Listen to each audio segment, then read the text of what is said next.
Hi, I'm Rachel Porter. Last Tuesday morning, I walked into a courtroom expecting a routine custody hearing. Instead, I watched my own sister walk out with my 6-year-old twins, while the judge, their godfather, smiled and signed papers that shouldn't have existed. Everyone thought they were watching justice. Before we jump back in, tell us where you're tuning from, and if this story touches you, make sure you're subscribed, because tomorrow I've saved something extra special for you. What they didn't know was that I'd been recording everything for 8 months, building a case so airtight it would shake the entire judicial system in Cedar Falls. But the real custody battle wasn't about my children. It was about exposing a network of corruption that reached deeper than anyone imagined.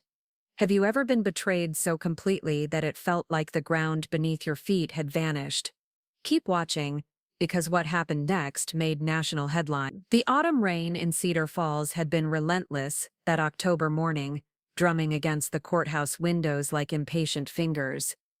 I adjusted my navy blazer one more time, checking my reflection in the glass doors of the Multnomah County Family Court building. The fabric was slightly worn at the elbows, purchased from a discount store 2 towns over, but it was clean and pressed.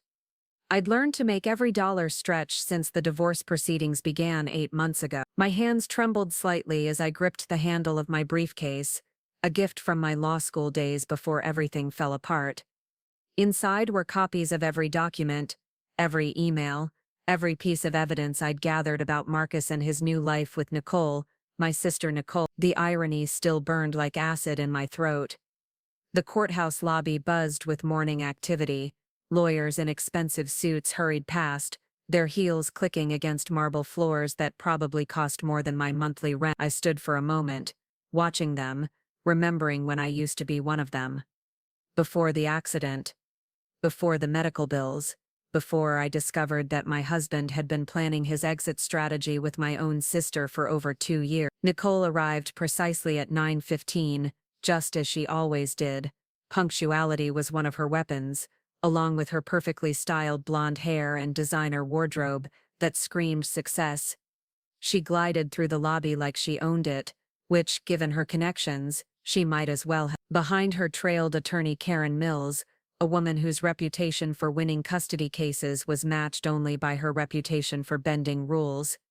My sister spotted me immediately, her lips curving into that practiced smile I'd seen her use on difficult clients. "Rachel," she said, her voice carrying just the right mix of concern and condescension, "you look tired. Are you sure you're ready for this?" I met her gaze without flinching. "I'm ready, Nicole." "Good." She adjusted her pearl necklace, the one that belonged to our grandmother before Nicole convinced her to change her will. "The children are excited about their new room. James had it painted yesterday. Lily chose purple, and Sam wanted dinosaurs on the wall." The casual cruelty of it took my breath away for a moment. She was talking about my children's bedrooms in her house, as if the decision had already been made, as if I wasn't standing right there fighting for every moment I could spend with my own twin. Attorney Mills stepped forward, her briefcase looking like it cost more than my car.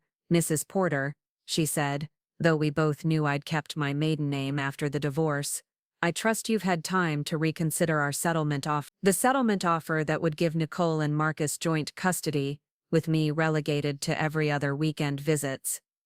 The offer that would essentially hand my children over to the woman who had systematically destroyed my marriage and was now trying to steal my family. "I'll see you in the courtroom," I said quietly, turning toward the elevators. The family court waiting area smelled like industrial cleaning solution and old wood polish.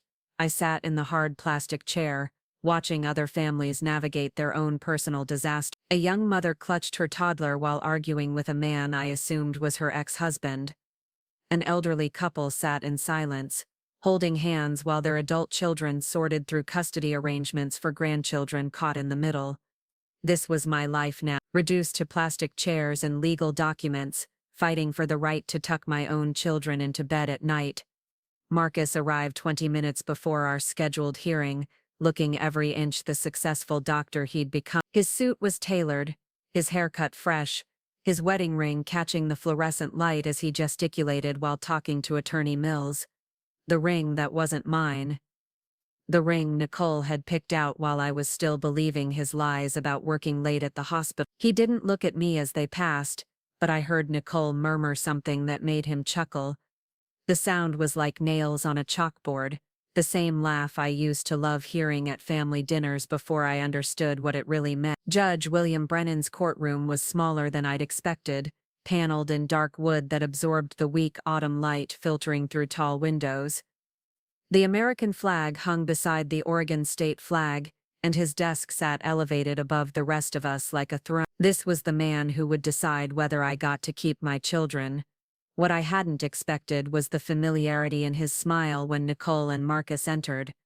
The warmth in his voice when he greeted them, the way his eyes softened when he asked about the little one. "Your Honor," I said during my opening statement, standing at the wooden podium that felt miles away from his bench. "I'm asking for continued joint custody of my children, Lily and Sam Porter Webb. For 6 years I've been their primary caregiver. I've attended every doctor's appointment, every school conference, every soccer game and dance recital." Judge Brennan nodded politely, but his attention seemed to drift toward the clock on the wall. When I mentioned Marcus's extended work hours and frequent business trips, he interrupted with a wave of his hand. "Mrs. Porter, I'm sure you're a devoted mother, but this court must consider what's in the best interests of the children. Financial stability, emotional stability, and the ability to provide a nurturing home environment." Financial stability, the words hit like a physical blow, as if love could be measured in dollar signs and mortgage payment. Attorney Mills stood to present their case, her voice smooth and confident as she painted a picture of my inadequacy. The tiny apartment, with thin walls, the second-hand furniture, the times I'd been late picking up the children because my beat-up Honda wouldn't start. She made poverty sound like a moral failing, as if the medical bills from my accident were a choice I'd made rather than a catastrophe that had happened to me. "The children need consistency, Your Honor," she continued.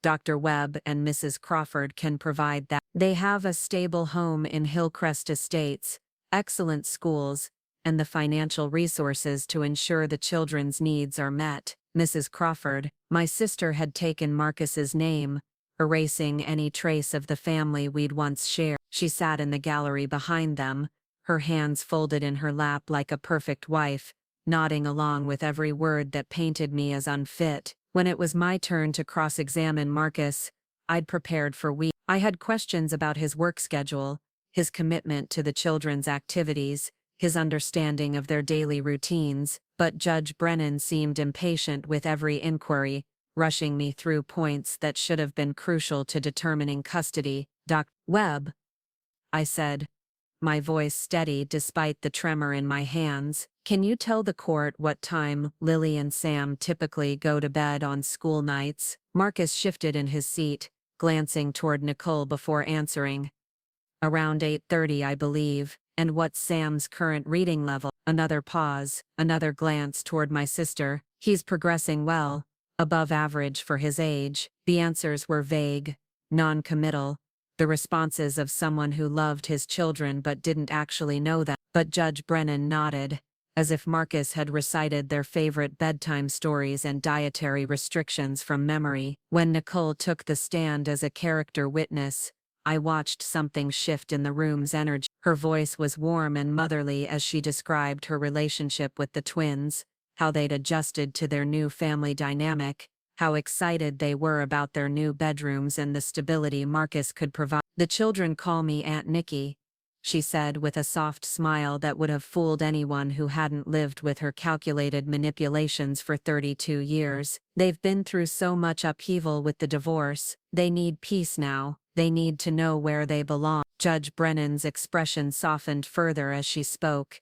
and I realized with growing horror that this wasn't a fair hearing. This was a performance, and I was the only one who didn't know the script. The recess came just after noon, and I found myself standing alone in the hallway while Nicole, Marcus, and their legal team clustered together near the water fountain. Their conversation was animated, comfortable, like old friends catching up rather than adversaries in a custody battle. That's when I noticed Judge Brennan emerge from his chambers, still in his robes, walking toward them with a familiarity that made my stomach drop. He placed a gentle hand on Nicole's shoulder, asked about something in a voice too low for me to hear, and laughed at her response. I fumbled for my phone, hands shaking as I activated the video recording feature. The phone was old, the camera quality mediocre, but it captured enough. Judge Brennan hugging my sister, Marcus shaking his hand like they were old friends. The judge asking about the kids with the warmth of someone who already knew the answer. 20 minutes later, we were back in the courtroom for his decision. This has been a difficult case,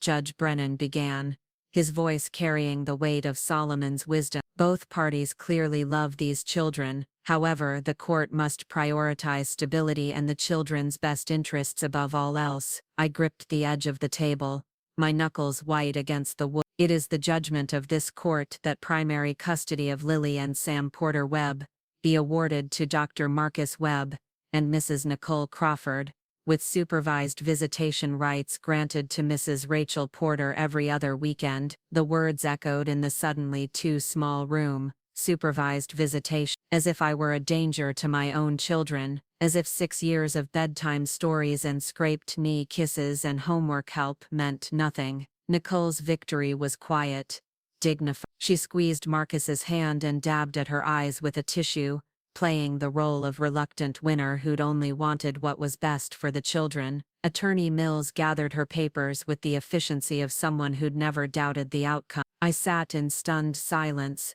as the courtroom emptied around me. The twins weren't even here to know that their world had just been torn apart. They were at school, probably arguing over whose turn it was to feed the class hamster, unaware that they'd be sleeping in different beds tonight. Outside the courthouse, the October rain had intensified. I stood under the small awning, watching Nicole and Marcus hurry toward his BMW, their heads bent together in conversation. They were already planning, already moving forward with their new family unit, while I was left standing in the rain with a custody order that felt like a death sentence. My phone buzzed with a text from Marcus, "We'll pick up the kids from school today." Nicole thought it would be easier for them to get settled in their new routine right away. New routine, not a visit, not a transition period, but immediate possession of my children like they were objects to be transferred. I drove to Pine Valley Elementary anyway, my Honda struggling against the wind and rain. Maybe I could catch a glimpse of them, make sure they were okay, explain that mommy would see them soon. But by the time I arrived, Marcus's BMW was already pulling out of the parking lot. Through the rear window, I could see Lily's dark curls and Sam's baseball cap as they sat in seats that weren't mine, going to a home that wasn't ours. Nicole turned in the passenger seat and looked directly at me through my windshield. Even through the rain and distance, I could see her smile. It wasn't the warm, motherly expression she'd worn in court. It was victory, pure and simple. That night, I sat in my empty apartment, surrounded by the twins' toys and artwork, and the remnants of the life we'd built together. Their beds were still unmade from Tuesday morning, when they'd rushed out late for school after spilling orange juice on Sam's favorite shirt. I'd promised to wash it after work, a promise I might never get to keep. The silence was deafening. No arguing over which TV show to watch, no request for just one more bedtime story, no small feet running down the hallway to my room during thunderstorms. Just me, and the rain, and the devastating realization that everything I'd thought I knew about justice was a lie. I pulled out my laptop, the same one I'd used during my paralegal days before the accident changed everything. My fingers moved across the keyboard with muscle memory I'd thought was lost, opening databases and legal research sites that I hadn't accessed in years. If Nicole and Marcus thought this was over, they were wrong. Judge William Brennan had a reputation for fairness, for putting children's interests above everything else. His record was spotless, his judicial decisions rarely overturned on appeal. But reputations could be built on lies, and I'd seen enough in that courtroom to know that something was fundamentally wrong with our case. I started with public records, searching for any connection between Judge Brennan and my sister or Marcus. Property records, business filings, social media connections, anything that might explain the familiarity I'd witnessed. The search yielded nothing obvious, but I'd learned patience during my legal training. Truth had a way of surfacing if you knew where to look. Hours passed as I dug deeper, following threads that seemed to lead nowhere until suddenly they led everywhere. A charitable foundation board, where Nicole's name appeared alongside Judge Brennan's wife. Medical conferences where Marcus had presented papers at the same events where the judge's son, a recent law school graduate, had attended networking sessions. Donations to political campaigns, shared social circles, a web of connections that painted a picture of influence and access that had nothing to do with justice. By 3 a.m, I had enough circumstantial evidence to raise questions, but nothing that would overturn a custody decision. What I needed was proof of direct communication, evidence of predetermined outcomes, something that would show the hearing had been a sham from the beginning. I closed the laptop and walked to the twins' room, sitting on Sam's bed in the darkness. The room still smelled like the lavender fabric softener I used on their sheets, mixed with the faint scent of the strawberry lip balm Lily loved to wear to school. Preparing and narrating this story took us a lot of time, so if you are enjoying it, subscribe to our channel. It means a lot to us. Now back to the story. Their stuffed animals sat on the shelves, waiting for children who might never come home. Tomorrow, I would start over. I would find another lawyer, file appeals, exhaust every legal option available to me. But tonight, I grieved for the family that had been stolen, and began planning for the war I should have seen coming. The rain continued through the night, washing the streets clean while leaving the pain untouched. In 12 hours, I'd learned that justice wasn't blind. It was bought and paid for by people with the right connections and enough money to make truth irrelevant. But I'd also learned something else. Nicole had underestimated me before. During our childhood, when she'd stolen my friends and my opportunities with the same calculated precision she'd used to steal my husband and children, she thought I was beaten, that the scared girl who'd lost everything in a car accident would simply disappear into the background like I always had. She was wrong. The accident had taken my career and my confidence, but it had also given me something unexpected. Time to watch, to listen, to learn how the world really worked when people thought no one was paying attention. Time to understand that sometimes the quiet ones were the most dangerous because no one saw them coming. I had 8 months to plan my next move, 8 months before the custody arrangement would be reviewed. 8 months to build a case that wouldn't just win back my children, but would expose the corruption that had stolen them in the first place. The game was just beginning, and Nicole had no idea who she was really playing against. The coffee shop on Maple Street became my second office within a week of losing custody. Sunrise Cafe sat 3 blocks from the courthouse, far enough to avoid the legal crowd, but close enough to watch the comings and goings of people who shaped Cedar Falls from behind. Mahogany desks. The owner, Mrs. Chen, had known me since high school and never asked questions when I commandeered the corner table for hours at a time, nursing the same cup of coffee while my laptop hummed quietly between us. I'd been coming here every morning for 2 weeks, arriving before dawn to secure my spot by the window. The early hours belonged to shift workers and insomniacs, people too focused on their own struggles to notice the woman in the corner building. A case that would eventually make headlines across 3 states. Detective Tony Rodriguez found me there on a Thursday morning, sliding into the chair across from me without invitation. I'd never met him before, but his badge was visible in the breast pocket of his jacket, and his eyes held the tired weight of someone who'd seen too much injustice to believe in coincidences. "Rachel Porter," he said, not quite a question. I saved my work and closed the laptop partway, keeping my hands visible and my expression neutral. "Can I help you with something, detective?" "Maybe we can help each other." He signaled Mrs. Chen for coffee, settling back in his chair like he planned to stay a while. "I've been working a case involving judicial impropriety in family court. Your name came up in some interesting contexts." My heart hammered against my ribs, but I kept my voice steady. "Interesting how a smart woman with a legal background suddenly loses custody to her sister and ex-husband, despite a clean record and stable employment history.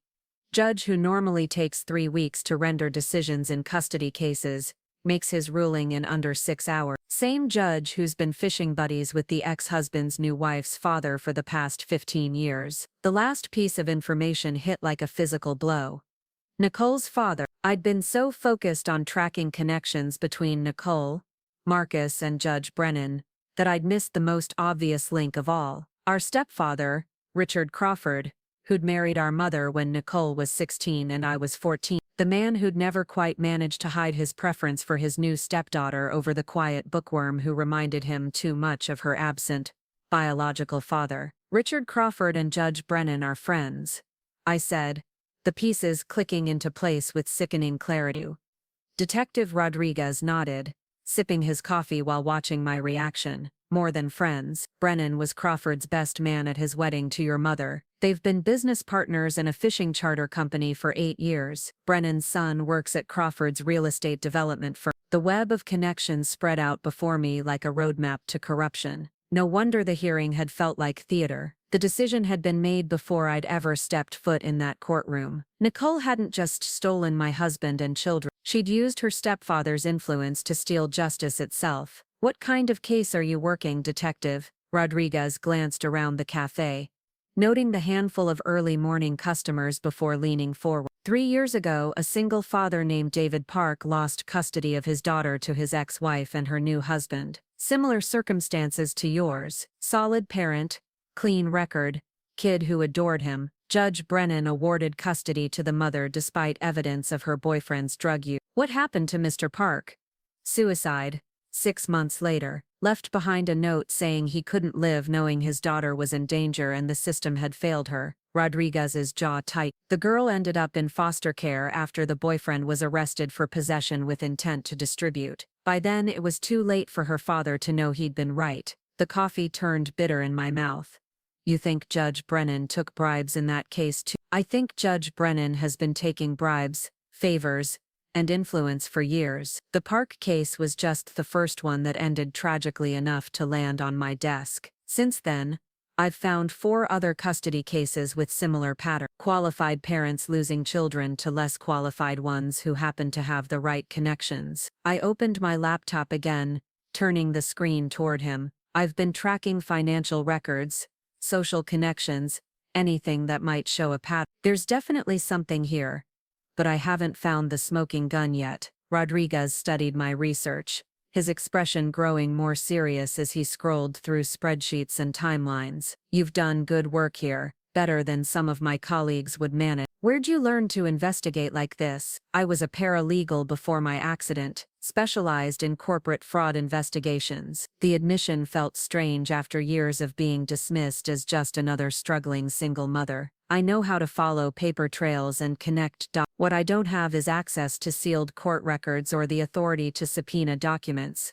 But I do. He leaned back in his chair, studying me with new respect. What do you say we pool our resources? You keep digging into the financial connections, and I'll work on getting official access to the records we need. The partnership felt like the first piece of good news I'd received in months. For the first time since losing custody, I wasn't fighting alone against an impossible system. I had an ally with the power to make people answer uncomfortable questions. There's something else, I said, pulling out my phone to show him the video I'd recorded outside the courtroom. I caught Judge Brennan talking to Nicole and Marcus during recess. They were way too comfortable with each other for people who'd just met in a custody proceeding. Rodriguez watched the grainy footage, noting the body language and familiarity between the 3 of them. This is good, but it's not enough on its own. Defense attorneys would argue that judges are naturally personable, that a brief conversation doesn't prove bias. What would be enough? Communications, emails,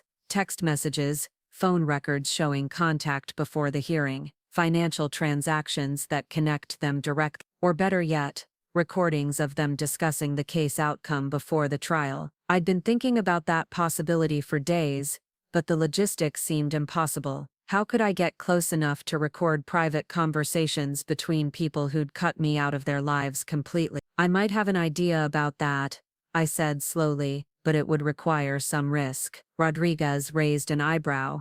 What kind of risk? The kind that could get me arrested if it goes wrong. Then don't let it go wrong. Over the next hour, I outlined my plan while Rodriguez pointed out legal pitfalls and suggested modifications. By the time we finished our third cup of coffee, we had a strategy that was audacious enough to work and careful enough to keep me out of jail. The first step required patience. For 2 weeks, I followed Nicole's routine, learning her schedule from the safety of my Honda parked across the street from her real estate office. She arrived at 9 every morning, left for lunch at exactly 12:30, and finished work by 5 unless she had evening showing. Wednesdays were reserved for her weekly dinner with our mother and Richard Crawford at the Cedar Falls Country Club. More importantly, I learned that she kept my children on a rigid schedule that left little room for spontaneity. School pickup at 3:15, homework time from 4 to 5, dinner at 6, bath time at 7, and bed by 8:30.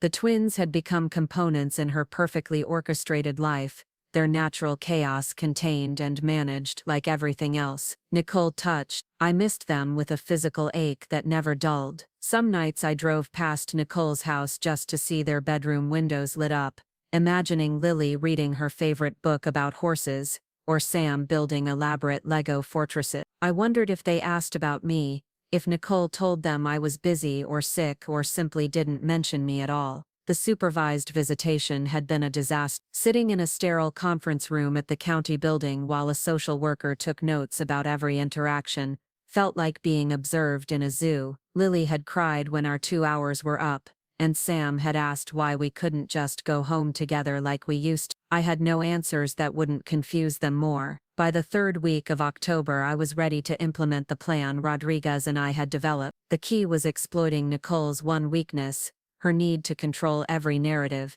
to be seen as the perfect wife, mother, and sister who'd reluctantly stepped in to save children from an unstable home. I started with social media, creating carefully crafted posts about my struggle with the custody decision. Nothing that would violate court orders or make me look vindictive, just the authentic pain of a mother separated from her children. The posts gained traction quickly, shared by other parents who'd navigated similar battles and sympathetic friends who remembered me from before my world fell apart. Local parenting groups picked up the story, and soon I was receiving messages from other single mothers who'd faced Judge Brennan in custody hearing. Their stories followed similar patterns, good parents losing children to less qualified ones who happened to have better lawyers or useful connections. The evidence was anecdotal, but it painted a picture that corroborated everything Rodriguez and I suspected. Nicole's response was swift and predictable. She couldn't ignore the growing online conversation about judicial bias in custody cases,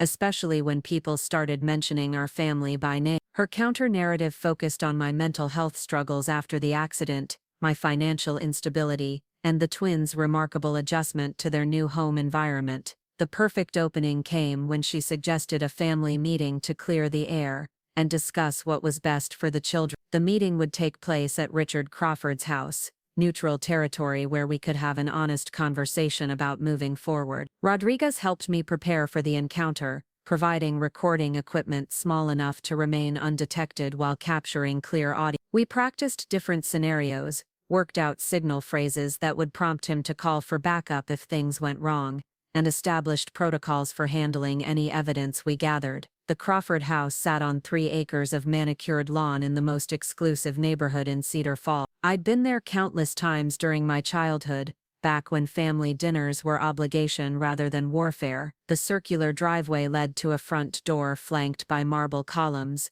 everything designed to impress visitors with Richard's success in commercial real estate development. Nicole answered the door in a cream-colored sweater that probably cost more than my monthly rent, her smile warm and welcoming as if we were sisters meeting for lunch instead of adversaries fighting over stolen children. "Rachel, thank you for coming. I know this isn't easy, but I think we can work something out that benefits everyone." The living room hadn't changed much since my mother's remarriage 15 years ago. Rich leather furniture, expensive artwork, floor-to-ceiling windows that offered views of the garden where Nicole and I had played as teenagers. The only addition was a collection of framed photographs featuring the twins, images that should have included me but had been cropped to show only their new family unit. Marcus emerged from the kitchen carrying a tray of coffee, still wearing his hospital scrubs from what had probably been a long shift in the emergency room. He nodded politely but didn't quite meet my eyes, the awkwardness of the situation finally penetrating his usual confident demeanor. "The kids are upstairs doing homework,"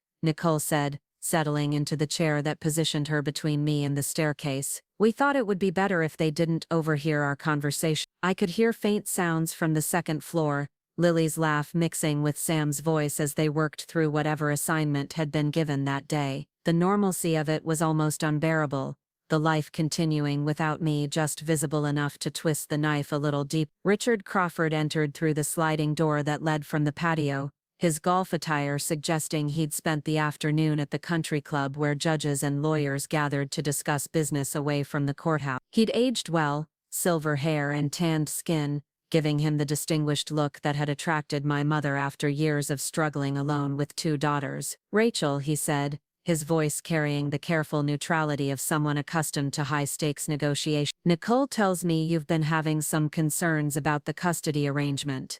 "Concerns is a mild way to put it," I replied, keeping my tone respectful but firm. "I lost custody of my children to my sister and my ex-husband after a hearing that lasted less than 6 hours. Most custody cases take days or weeks to resolve." Richard's expression didn't change, but I caught the slight tightening around his eyes that suggested I'd hit closer to home than he'd expected. "Judge Brennan is known for his efficiency. He's one of the finest jurists in the state. He's also your fishing buddy and business partner." The words hung in the air like smoke, changing the temperature of the room in an instant. Nicole's welcoming smile faltered, and Marcus set down his coffee cup with unnecessary force. Richard's mask of neutrality slipped just enough to reveal the calculating mind beneath. "I'm not sure what you're implying," Richard said carefully. "I'm not implying anything. I'm stating facts. You and Judge Brennan co-own a charter fishing business. His son works for your development company. You were his best man at his wedding.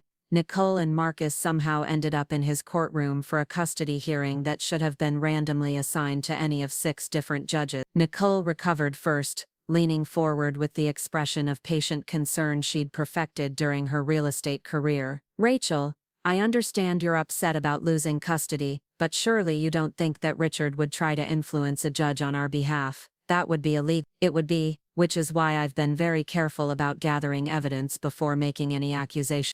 The statement wasn't entirely true, but it had the desired effect. Richard and Nicole exchanged a look that spoke volumes about their shared concerns.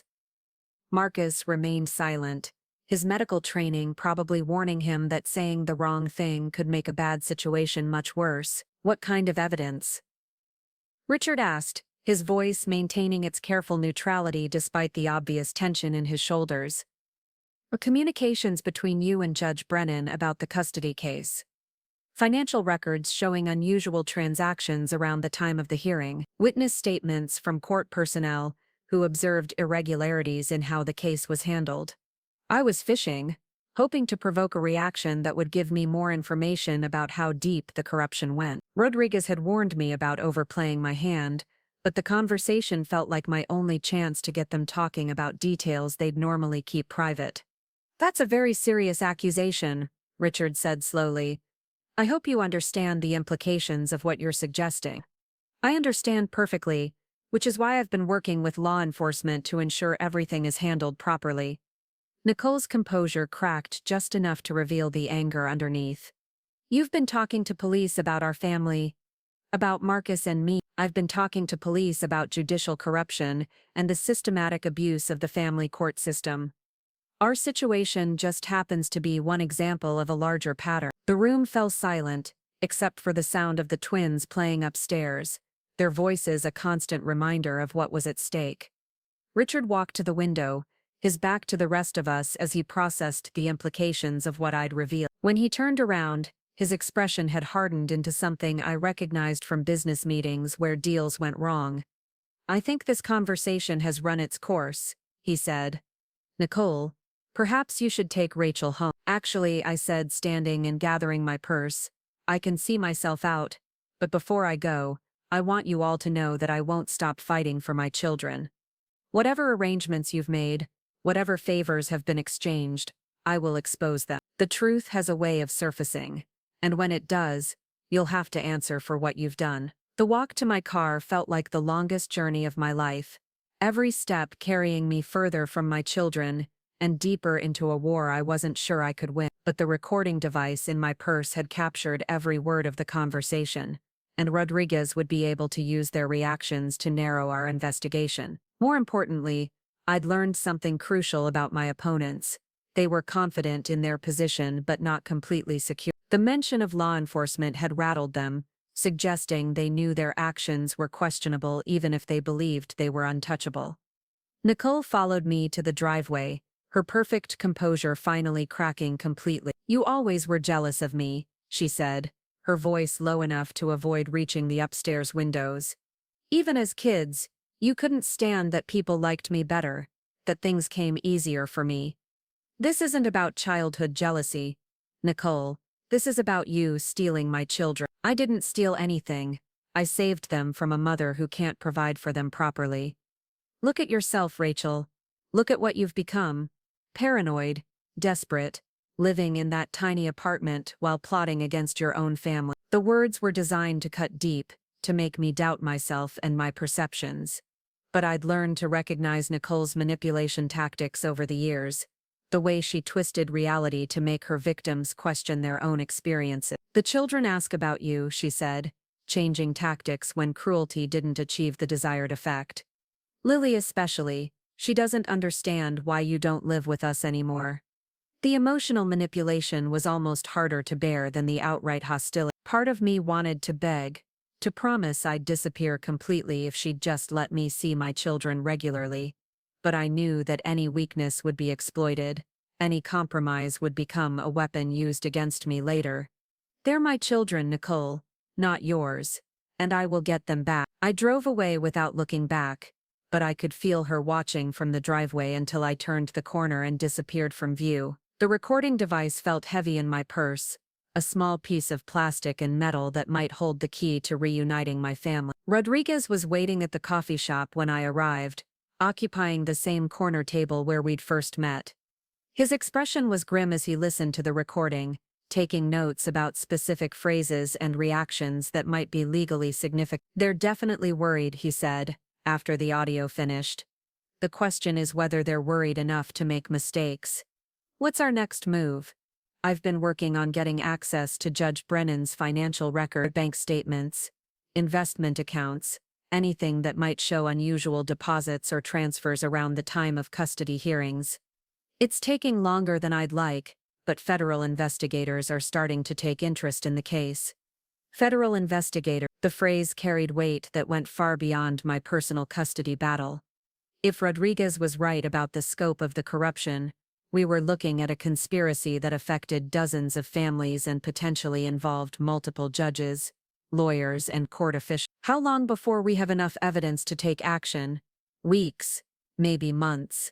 Building a federal case takes time, especially when we're dealing with judges and lawyers who know how to cover their tracks." Months felt like an eternity when my children were sleeping in someone else's house, calling someone else when they had nightmares.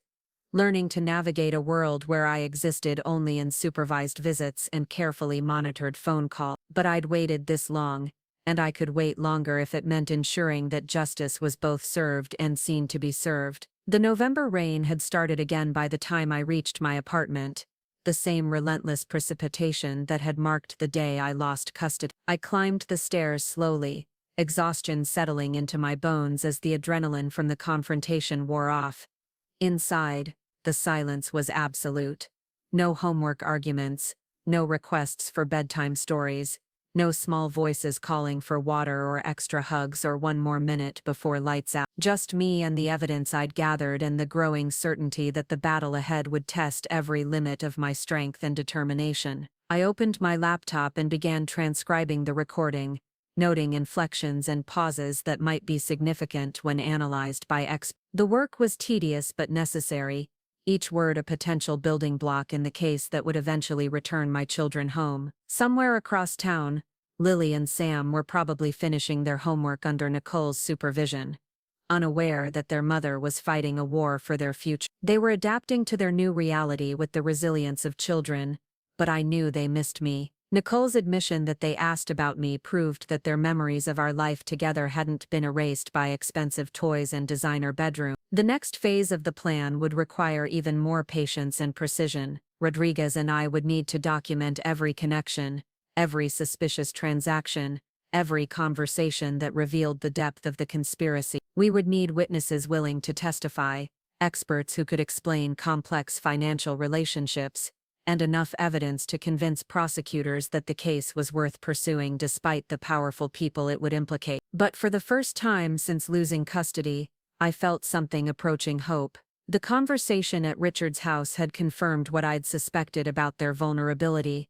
They were confident but not invincible, powerful but not untouchable. And somewhere in the web of connections they'd woven to protect themselves, there would be a thread weak enough to unravel the entire structure. I worked until dawn, building timelines and cross-referencing documents, preparing for a battle that would determine not just my family's future but the integrity of a system meant to protect children rather than deliver them to the highest bidder. The war was far from over, but the first victory belonged to truth, and that was enough to sustain me through whatever came next. The breakthrough came on a Tuesday morning in December, wrapped in the mundane disguise of a misfiled document at the Cedar Falls Municipal Building. Rodriguez had been working his connections in the records department, following a paper trail that connected Judge Brennan's charter boat business to a series of real estate transactions that had enriched several prominent families in town. What he found was better than anything we'd dared hope for: a partnership agreement dated 3 years earlier that listed Richard Crawford, Judge William Brennan, and 2 other local attorneys as equal partners in something called Cedar Falls Maritime Venture. The company owned not just the fishing charter business, but also 3 waterfront properties that had been purchased using city development funds, and then immediately leased back to the municipality at rates that generated enormous profits for the partner. The arrangement was legal but ethically questionable for a sitting judge, especially one who regularly ruled on cases involving the other partner's business interests. More importantly, the financial records showed a pattern of bonus payments to all partners following specific months, payments that corresponded exactly with major custody decisions in Judge Brennan's courtroom. Rodriguez spread the documents across the table at Sunrise Cafe, his expression mixing satisfaction with disgust. "Look at this," he said, pointing to a series of entries highlighted in yellow. September 2021, Brennan rules in favor of Crawford's business associate in a high-profile custody case. 2 weeks later, Maritime Venture pays out quarterly bonuses that are triple the normal amount. I studied the financial statements, my paralegal training helping me decode the careful language that disguised bribes as legitimate business distribution. "The amounts correspond to the profile of the cases," I said, noticing a pattern in the numbers. "Bigger bonuses after decisions involving wealthier families or more controversial outcomes." "Exactly, and look at this." Rodriguez pulled out another file, this one containing email printouts that made my hands shake as I read them.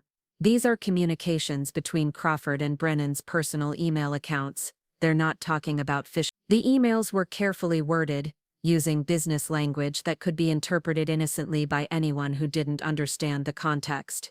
But knowing what we knew about the custody arrangements, their true meaning was unmistakable. References to navigating difficult waters and ensuring smooth sailing for mutual clients weren't about boat charters, they were about fixing court cases. One email from Richard Crawford to Judge Brennan was particularly damning. "Bill, my stepdaughter's situation has become quite complex. The young ones would benefit from stability, and I believe we can chart a course that serves everyone's interest. As always, your guidance in these matters is invaluable and deeply appreciated." The response from Judge Brennan was equally revealing. "Rich, I understand the delicate nature of family transitions. Rest assured that the court will give this matter the careful consideration it deserves. Looking forward to our next venture meeting." The emails were dated 2 weeks before my custody hearing, proof that the outcome had been predetermined through private communications between my stepfather and the judge who would decide my children's fate. "This is it," I whispered, staring at the evidence that could change everything. "This proves they conspired to steal my children." Rodriguez nodded grimly. "It's enough to start criminal proceedings, but we need more if we want to ensure convictions. Conspiracy charges against judges are hard to prove, and these guys have been careful about covering their tracks. What else do we need?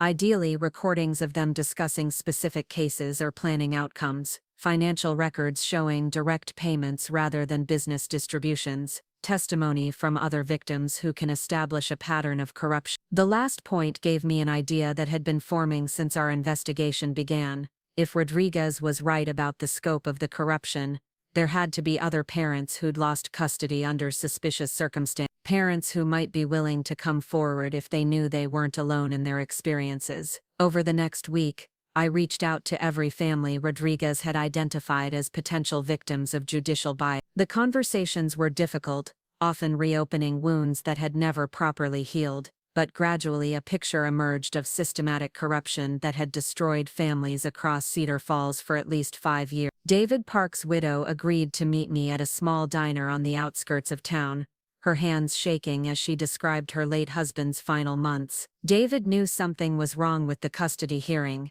she said, stirring coffee that had long since gone cold. The judge seemed to have already made up his mind before we even presented our case. David had documentation of his ex-wife's boyfriend's drug use, but the judge barely looked at it. Did your husband ever mention connections between the judge and his ex-wife's family? Mrs. Park nodded slowly. He hired a private investigator after losing custody. The investigator found that the boyfriend's father played golf regularly with Judge Brennan. Same country club, same social circle. David tried to file an appeal based on judicial bias, but his lawyer said it would be impossible to prove. Similar stories emerged from every family I contacted. Parents who'd lost children despite clean records and stable homes, evidence that was ignored or dismissed, judges who seemed to have predetermined outcomes, and always, somewhere in the background, connections between the winning parties and Judge Brennan's social or business network.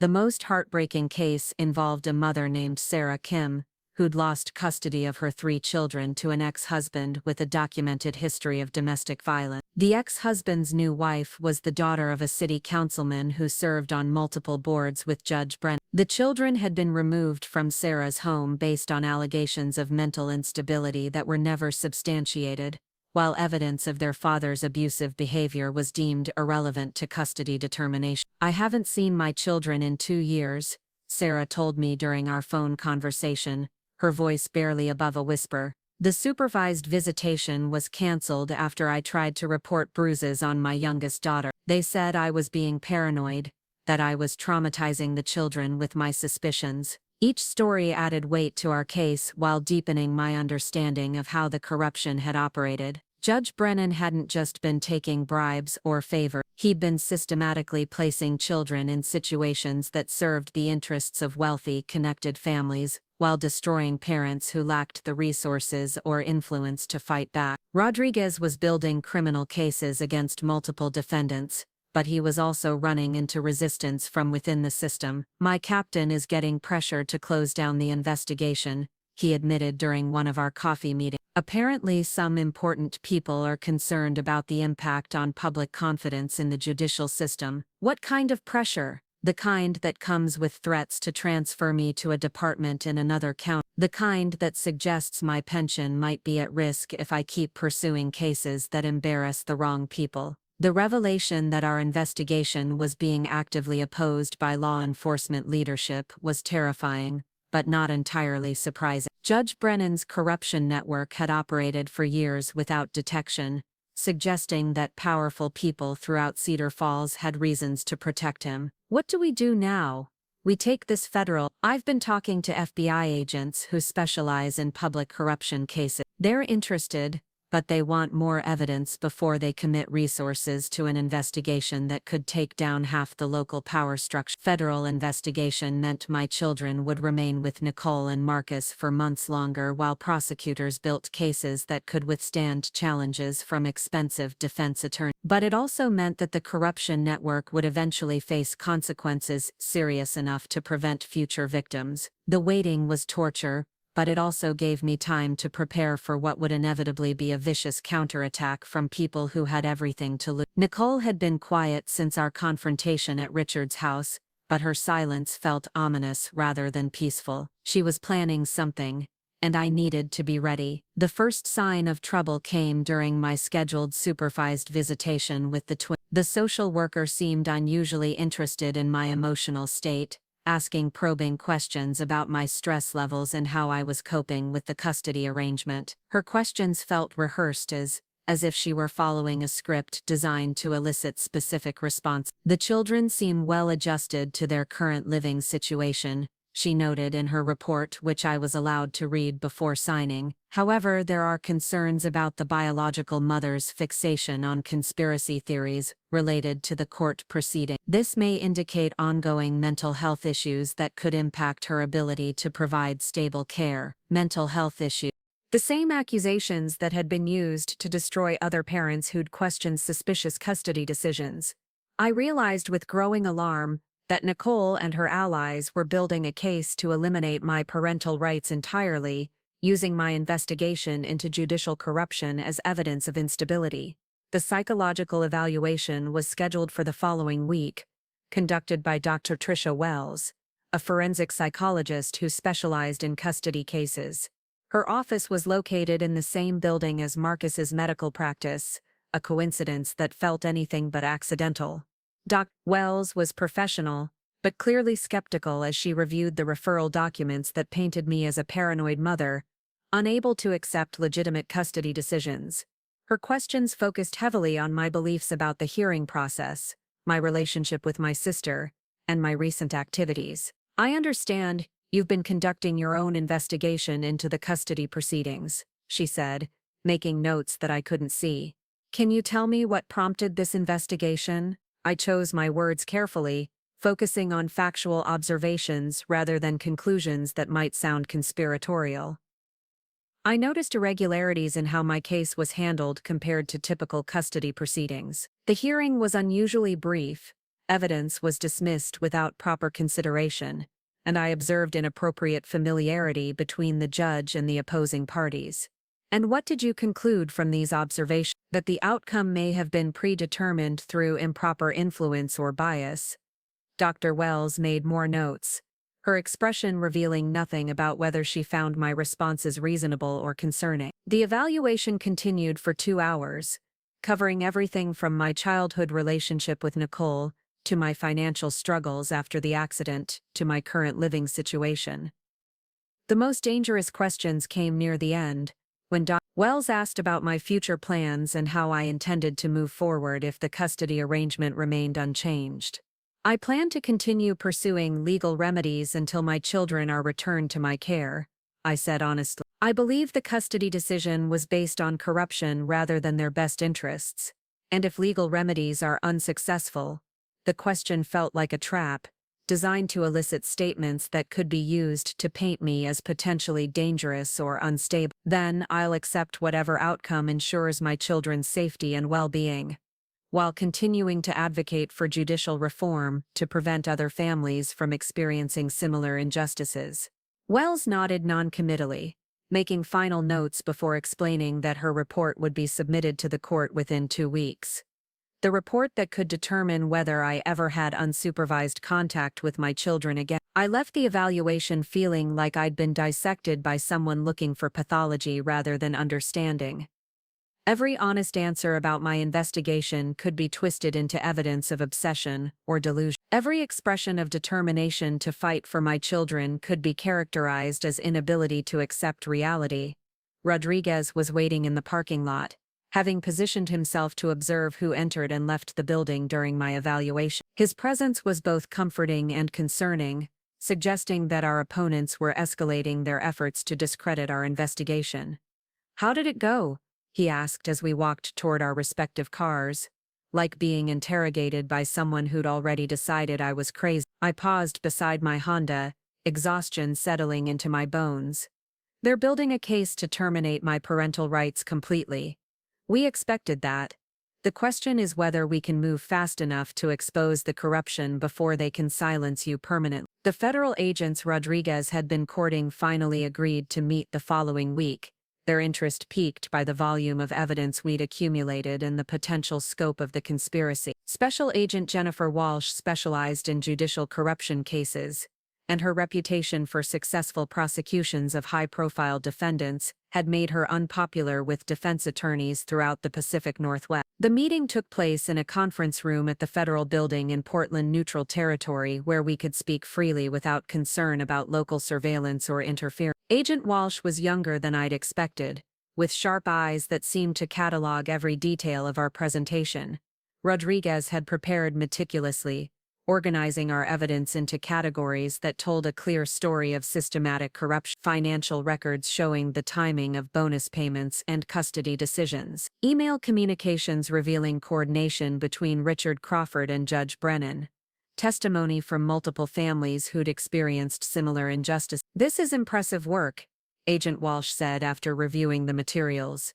"You've built a strong foundation for criminal charges, but I need you to understand the challenges we'll face in prosecuting sitting judges and prominent community members." "What kind of challenges?" I asked. "Defense attorneys who specialize in public corruption cases, media attention that could influence potential jurors, political pressure from officials who don't want to see the judicial system undermined, and most importantly, the need for evidence that meets federal standards for conspiracy and racketeering charges." Racketeering. The word carried implications that went far beyond simple judicial bias. Agent Walsh was talking about treating Judge Brennan's network as an organized criminal enterprise, which would require proving ongoing criminal activity designed to generate illegal profit. "We have the financial records showing systematic payments tied to specific custody decisions," Rodriguez pointed out. "That establishes a pattern of criminal activity over multiple years. It's a start, but ideally, we need recordings of them discussing specific arrangements or planning future corruptions. We need witnesses who can testify about direct solicitation of bribes or explicit agreements to fix cases." The requirements felt impossible to meet, especially with Nicole and her allies actively working to discredit me and eliminate my access to information. But Agent Walsh's next suggestion offered a potential path forward that was both promising and terrifying. "We could pursue a controlled operation," she said carefully.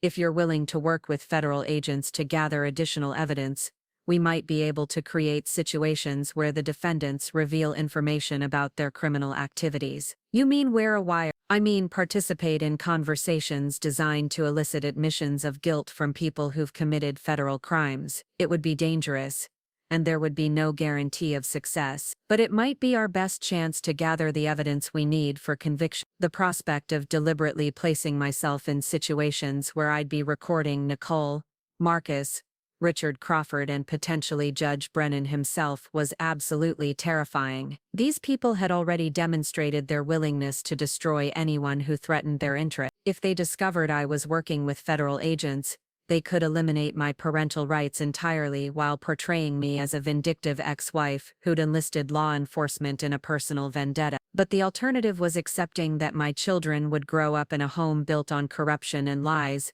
never knowing that their mother had fought to save them from a system that treated children as commodities to be traded among wealthy, connected families. "What would a controlled operation involve?" I asked.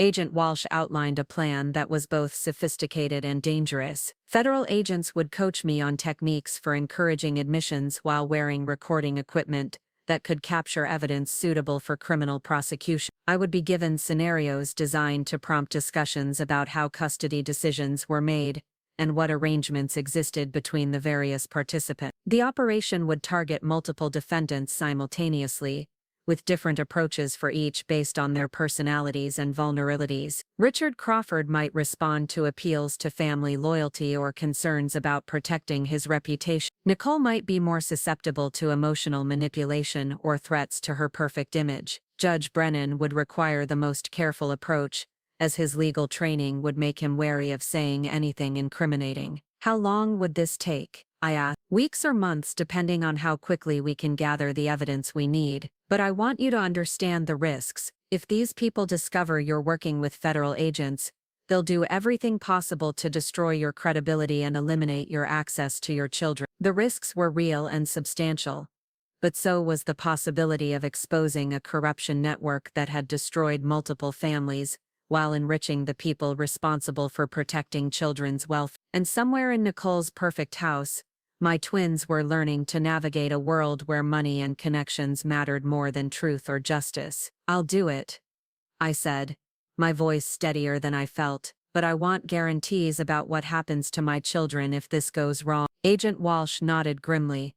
"We'll do everything possible to protect your parental rights and ensure your children's safety, but I can't promise that this won't get worse before it gets better." The federal investigation was officially launched 2 days later, with Agent Walsh assembling a team of specialists who would support the controlled operation while building additional evidence through financial records and witness interviews. Rodriguez would continue working with them, while maintaining his cover as a local detective, investigating isolated complaints about judicial bias. My role would begin the following week, starting with family interactions designed to seem natural while encouraging discussions about how the custody arrangement had been achieved. The recording equipment was sophisticated enough to be undetectable while producing audio quality suitable for criminal prosecution. The training sessions were intensive, covering everything from conversation techniques to safety protocols to legal procedures that would protect any evidence we gathered. Agent Walsh's team had experience with similar operations,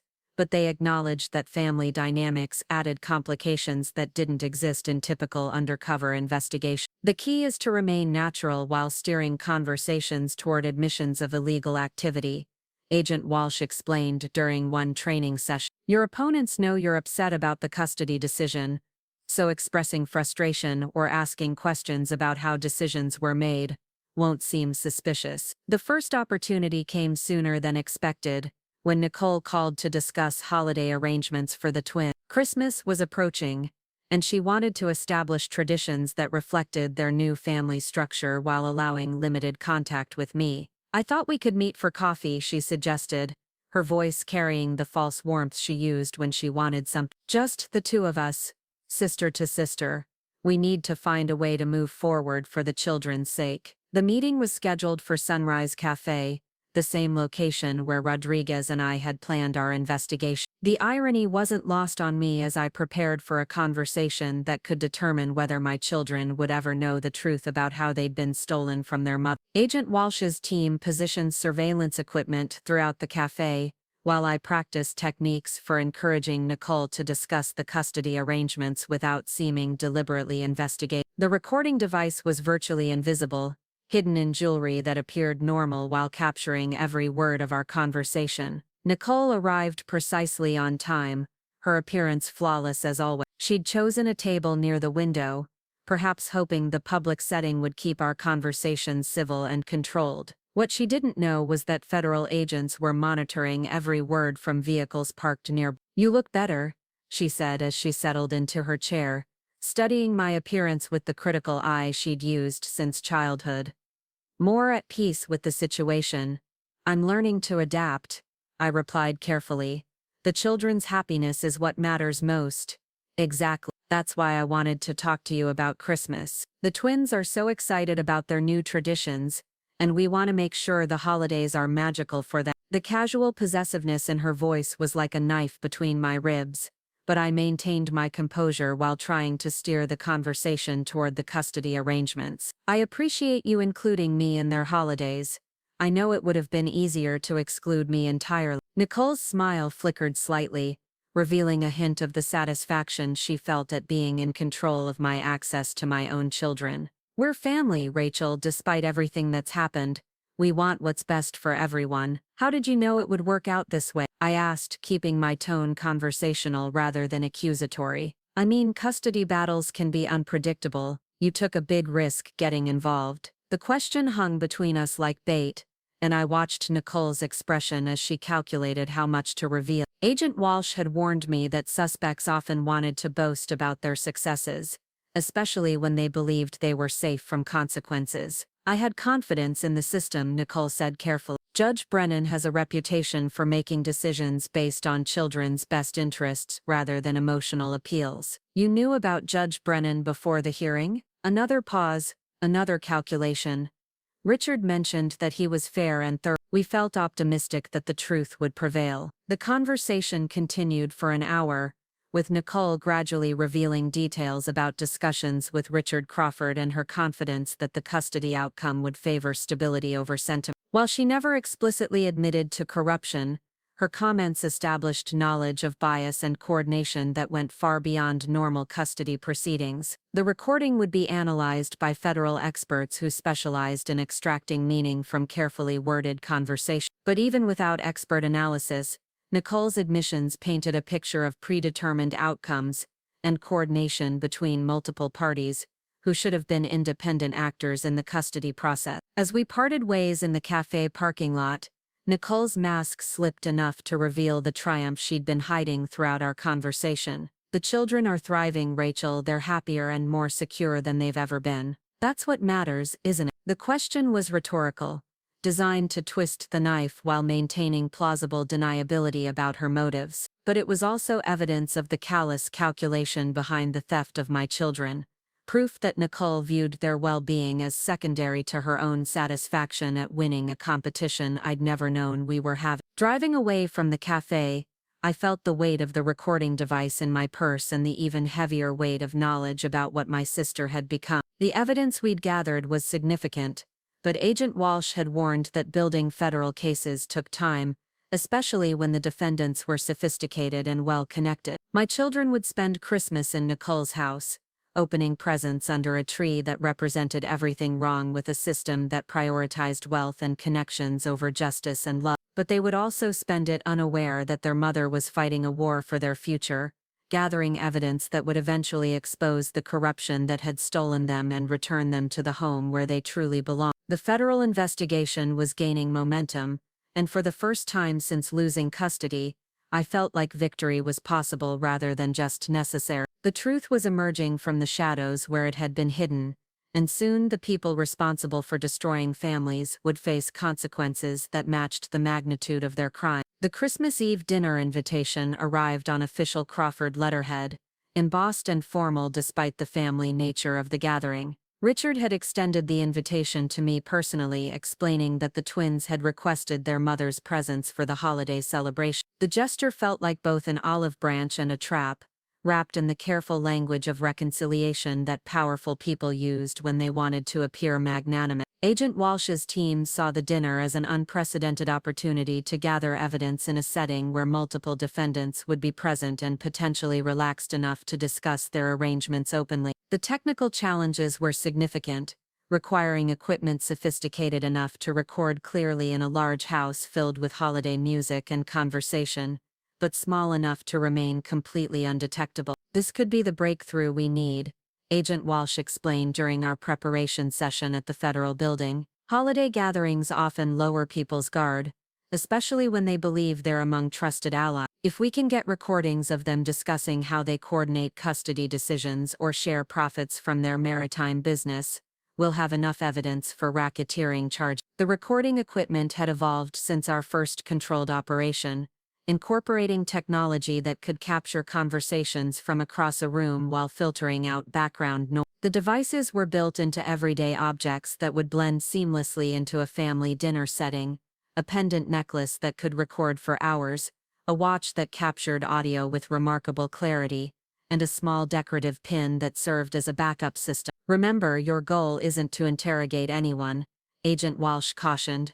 "You're attending a family dinner where people might naturally discuss business or recent events. If conversations turn toward custody cases or judicial decisions, you listen and occasionally ask innocent questions that keep them talking." The Crawford house looked like something from a holiday magazine, with professionally arranged decorations and lighting that transformed the already impressive property into a winter wonderland. Cars filled the circular driveway, representing the social and business network that Judge Brennan and Richard Crawford had cultivated over decades of mutual benefit. Nicole answered the door wearing an emerald green dress that probably cost more than most people's monthly salaries, her smile bright and welcoming as she ushered me into the warmth of the foyer. The sounds of adult conversation and children's laughter drifted from the living room, where a 12-foot Christmas tree dominated one corner beside a fireplace large enough to heat a small apartment. "Rachel, I'm so glad you could make it," Nicole said, taking my coat and hanging it in a closet that housed an impressive collection of expensive outerwear. the twins have been asking about you all day. They're in the playroom with their cousin. The mention of cousins reminded me that this gathering included extended family members who might not be aware of the custody arrangements or the circumstances that had led to them. Navigating conversations with people who knew only Nicole's version of events would require careful attention to avoid contradicting whatever narrative she'd established. The living room buzzed with the sophisticated conversation of people accustomed to influence and wealth. Judge Brennan stood near the fireplace, glass of scotch in hand, discussing something with two men I recognized as prominent local attorneys. Richard Crawford moved between groups with the easy confidence of a host who understood that his home was neutral territory, where business could be discussed without the formal constraints of office settings. Marcus emerged from the kitchen carrying a tray of appetizers. His role as the dutiful husband evident in how he anticipated Nicole's needs and managed social interactions that might require his medical credentials or personal charm. He nodded politely when he saw me, maintaining the careful courtesy that characterized all our interactions since the divorce. "Rachel," Judge Brennan said warmly, approaching with the kind of smile that had probably reassured thousands of families appearing in his courtroom. "It's wonderful to see you looking so well. Holiday gatherings always remind us what's truly important." The casual familiarity in his greeting was jarring, as if we were old friends rather than people whose only previous interaction had been the custody hearing where he'd effectively stolen my children. But his words also provided an opening for the kind of innocent conversation Agent Walsh's team wanted me to pursue. "Family is everything," I agreed, accepting a glass of wine from the tray Marcus offered. "I'm grateful that Nicole and Marcus are willing to include me in the twins' celebrations, especially after everything that's happened." Judge Brennan's expression remained pleasant, but I caught a flicker of something more calculating in his eyes. "The transition has been handled remarkably well by everyone involved. It's always heartening when families can put children's interests above personal differences." "The court proceedings were certainly more straightforward than I expected," I said carefully. I was impressed by how efficiently everything was resolved. "Experience teaches judges how to identify the essential facts quickly," Judge Brennan replied, swirling his scotch thoughtfully. "When the best interests of children are clear, lengthy deliberations serve no purpose except to prolong uncertainty." The conversation was interrupted by the arrival of the twins, who spotted me from across the room and came running with the enthusiasm that made every moment of separation worthwhile. Lily threw herself into my arms while Sam pressed against my side, both talking excitedly about their new bedrooms and the presents waiting under the tree. "Mommy, Nicole said you might not come because you were sad," Lily said with the directness that 6-year-olds use to address uncomfortable topics. "Are you still sad?" The question hit like a physical blow, revealing how my emotional state had been discussed and potentially manipulated in conversations I wasn't part of. "I'm not sad now, sweetheart. Being here with you and Sam makes me very happy." Sam tugged at my dress, eager to show me something important. "Come see the playroom. Nicole had it painted with dinosaurs just for me, and Lily got horses on her walls." Following them upstairs meant temporarily leaving the main gathering where recording opportunities were most likely. But it also provided crucial time with my children that had become increasingly rare and precious. The playroom was indeed impressive, with custom murals and expensive toys that created an environment designed to make children feel special and loved. "Do you like living here?" I asked gently, trying to gauge their emotional state without placing them in the middle of adult conflicts they couldn't understand. "It's nice," Lily said thoughtfully, "but it's different. Nicole makes us follow lots of rules, and Marcus has to work at the hospital a lot." "Do you miss our old house?" Sam nodded vigorously while Lily looked conflicted, probably struggling with loyalty to their new caregivers versus honest expression of their feelings. "We miss having movie nights with you," Sam said quietly. "Nicole says educational programs are better for our development, so we watch documentaries instead of cartoons." The revelation that their simple childhood pleasures had been replaced with activities deemed more appropriate by adults who prioritized achievement over joy was heartbreaking. But it was also evidence of the kind of environment Nicole had created, one that valued appearances and accomplishments over emotional connection and natural childhood experiences. "Well, maybe we can watch cartoons during our next visit," I said, fighting to keep my voice light despite the anger building in my chest. 20 minutes later, we returned to the adult gathering where conversations had shifted toward business and local politics. Judge Brennan was discussing recent cases with the attorneys, while Richard Crawford held court near the dining room table where an elaborate spread of holiday foods had been arranged. "Rachel, come join us," Richard called out, gesturing toward his group with the wine glass that never seemed to empty. "We were just discussing the challenges facing family court judges in today's environment." The topic was exactly what Agent Walsh's team hoped would emerge naturally during the evening. But the timing felt too convenient to be entirely coincidental. Richard's invitation might have been a genuine attempt to include me in conversation, or it might have been a test to see how I responded to discussions about judicial proceedings. "I imagine it's difficult to balance competing interests," I said, accepting a place in the circle while keeping my tone conversational rather than confrontational. "The emotional component is always challenging," Judge Brennan agreed, joining the group with fresh drinks for several participants. "Parents naturally want what they believe is best for their children, but they don't always have perspective about what truly serves those children's long-term interests." "How do you develop that perspective?" I asked, genuinely curious about how he justified decisions that seemed to ignore obvious evidence about children's well-being. "Experience, consultation with experts, and understanding the broader context of family dynamics," Judge Brennan replied smoothly. "Sometimes the most loving parent isn't necessarily the one who can provide the stability and resources children need to thrive."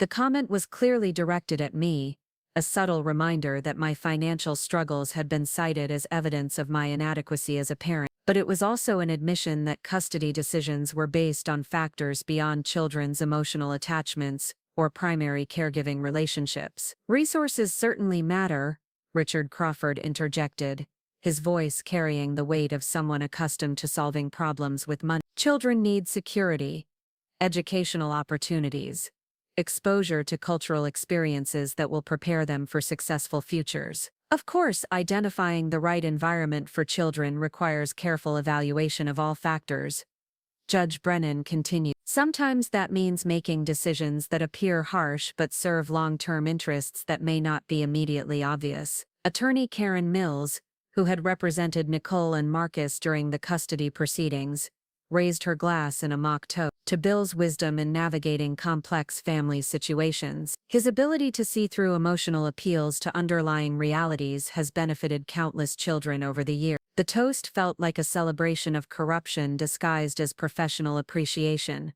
but it also encouraged Judge Brennan to elaborate on his judicial philosophy in ways that revealed his willingness to prioritize wealth and connections over emotional bonds. "The law exists to protect children from well-meaning but ultimately harmful decisions," he said, warming to his subject. "Sometimes parents become so focused on their own desires that they lose sight of what their children actually need." "Is that what you saw in Rachel's case?" Marcus asked, speaking for the first time since joining the group. The question hung in the air like smoke, creating a moment of tension that could either lead to damaging admissions or careful deflection. Judge Brennan's response would reveal how confident he felt about discussing specific cases in what he believed was a safe environment. "Without violating confidentiality," Judge Brennan said carefully, "I can say that some custody decisions require looking beyond surface presentations to underlying reality. A loving parent who can't provide stability may not be the best choice, even when their emotional connection to the children is genuine." Rachel's situation was particularly complex because family relationships were involved. Nicole added, her voice carrying false sympathy for difficulties she had orchestrated. "It required someone with Bill's experience to navigate the competing interests and identify the arrangement that truly served the children's needs." The conversation continued for another hour, with participants gradually revealing details about how custody decisions were influenced by factors that should have been irrelevant to children's well-being. While no one explicitly admitted to corruption, the pattern of comments established clear coordination between people who should have been independent actors in the judicial process. Richard Crawford's contributions were particularly revealing, as he discussed the importance of maintaining relationships that benefit the community and ensuring that qualified families had access to opportunities that served everyone's interest. His language was carefully coded, but the meaning was unmistakable to anyone who understood the context of his business relationships with Judge Brennan. The maritime venture has been particularly successful in bringing together people who share common values, Richard said at one point, raising his glass toward Judge Brennan. Sometimes business partnerships develop into friendships that benefit the entire community. Shared values are essential, Judge Brennan agreed, returning the toast. When people understand each other's perspectives and priorities, they can work together more effectively to achieve outcomes that serve everyone's interest. The exchange was as close to an admission of conspiracy as we were likely to get in a social setting, but it established the coordination and mutual benefit that characterized their relationship. Combined with the financial records Rodriguez and Agent Walsh had obtained, the recording would provide strong evidence of ongoing criminal conspiracy. The evening's most damaging moment came near the end of dinner, when Judge Brennan's wife mentioned a recent vacation they'd taken to Hawaii, funded by what she described as Bill's successful investment strategy. Her innocent comment prompted questions about the source of their unexpected prosperity, leading to a discussion of the maritime business that revealed far more than anyone intended. The quarterly distributions have been surprisingly generous, Judge Brennan said, clearly enjoying the opportunity to discuss his financial success with people who appreciated such achievements. Richard's business acumen has created opportunities that benefit all the partners. What kind of opportunities? Asked one of the attorneys, apparently unaware of the specific arrangements that generated the maritime venture's profits. Richard and Judge Brennan exchanged a look that spoke volumes about shared secrets and mutual dependence. Let's just say that understanding local markets and maintaining good relationships creates advantages that translate into financial returns, Richard replied, diplomatically. The key is recognizing when opportunities align with everyone's interest.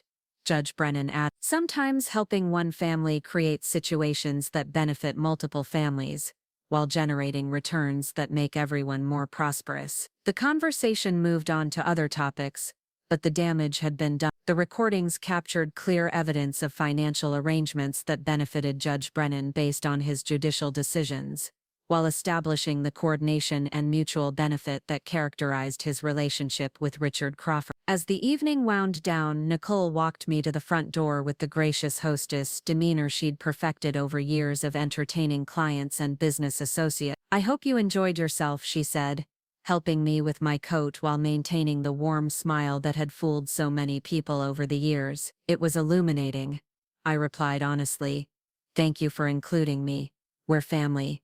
Rach, despite our differences, we want you to be part of the children's lives. The words carried multiple meanings, including the implicit threat that my continued involvement depended on my acceptance of the current arrangement. The drive home felt surreal, knowing that the recording devices had captured hours of conversation that would eventually destroy the people who'd stolen my children while believing themselves untouchable. The twins had hugged me goodbye with genuine affection, unaware that their mother was fighting a war for their future that was finally turning in the right direction. Agent Walsh's team was waiting at a safe house outside Cedar Falls, their equipment ready to analyze the recordings while they were still fresh and clear. The initial review confirmed what I'd sensed during the conversations.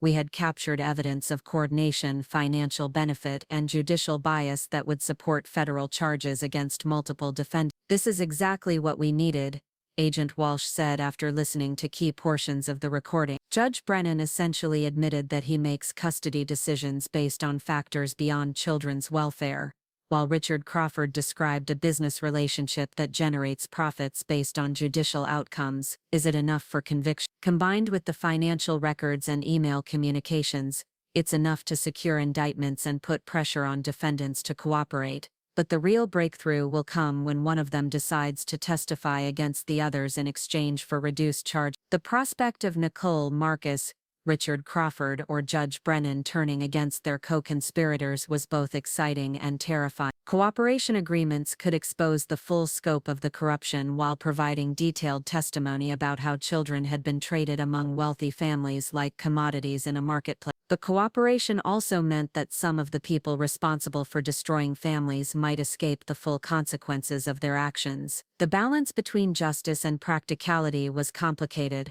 especially when my primary goal was recovering my children rather than punishing their captor. What happens next? I asked, we complete the investigation, secure indictments, and begin the process of dismantling this network. It will take months, possibly over a year, but the evidence we've gathered ensures that these people will face serious federal charges. The timeline meant my children would remain with Nicole and Marcus through another series of seasons and milestones, growing older in an environment that prioritized appearances over authentic emotional connection. But it also meant that their eventual return would be permanent and complete without the risk of future manipulation by people who viewed children as tools for advancing their own interests. 3 days after Christmas, the first signs of our investigation's impact became visible when Judge Brennan announced his early retirement from the bench, citing personal reasons and a desire to spend more time with family. The announcement came through official channels, but sources within the courthouse suggested that federal investigators had been asking questions about his financial arrangements and business relationships. Richard Crawford's real estate development company also made news when several major projects were suddenly placed on hold pending review of municipal contracts and permit approval. While no criminal charges had been filed,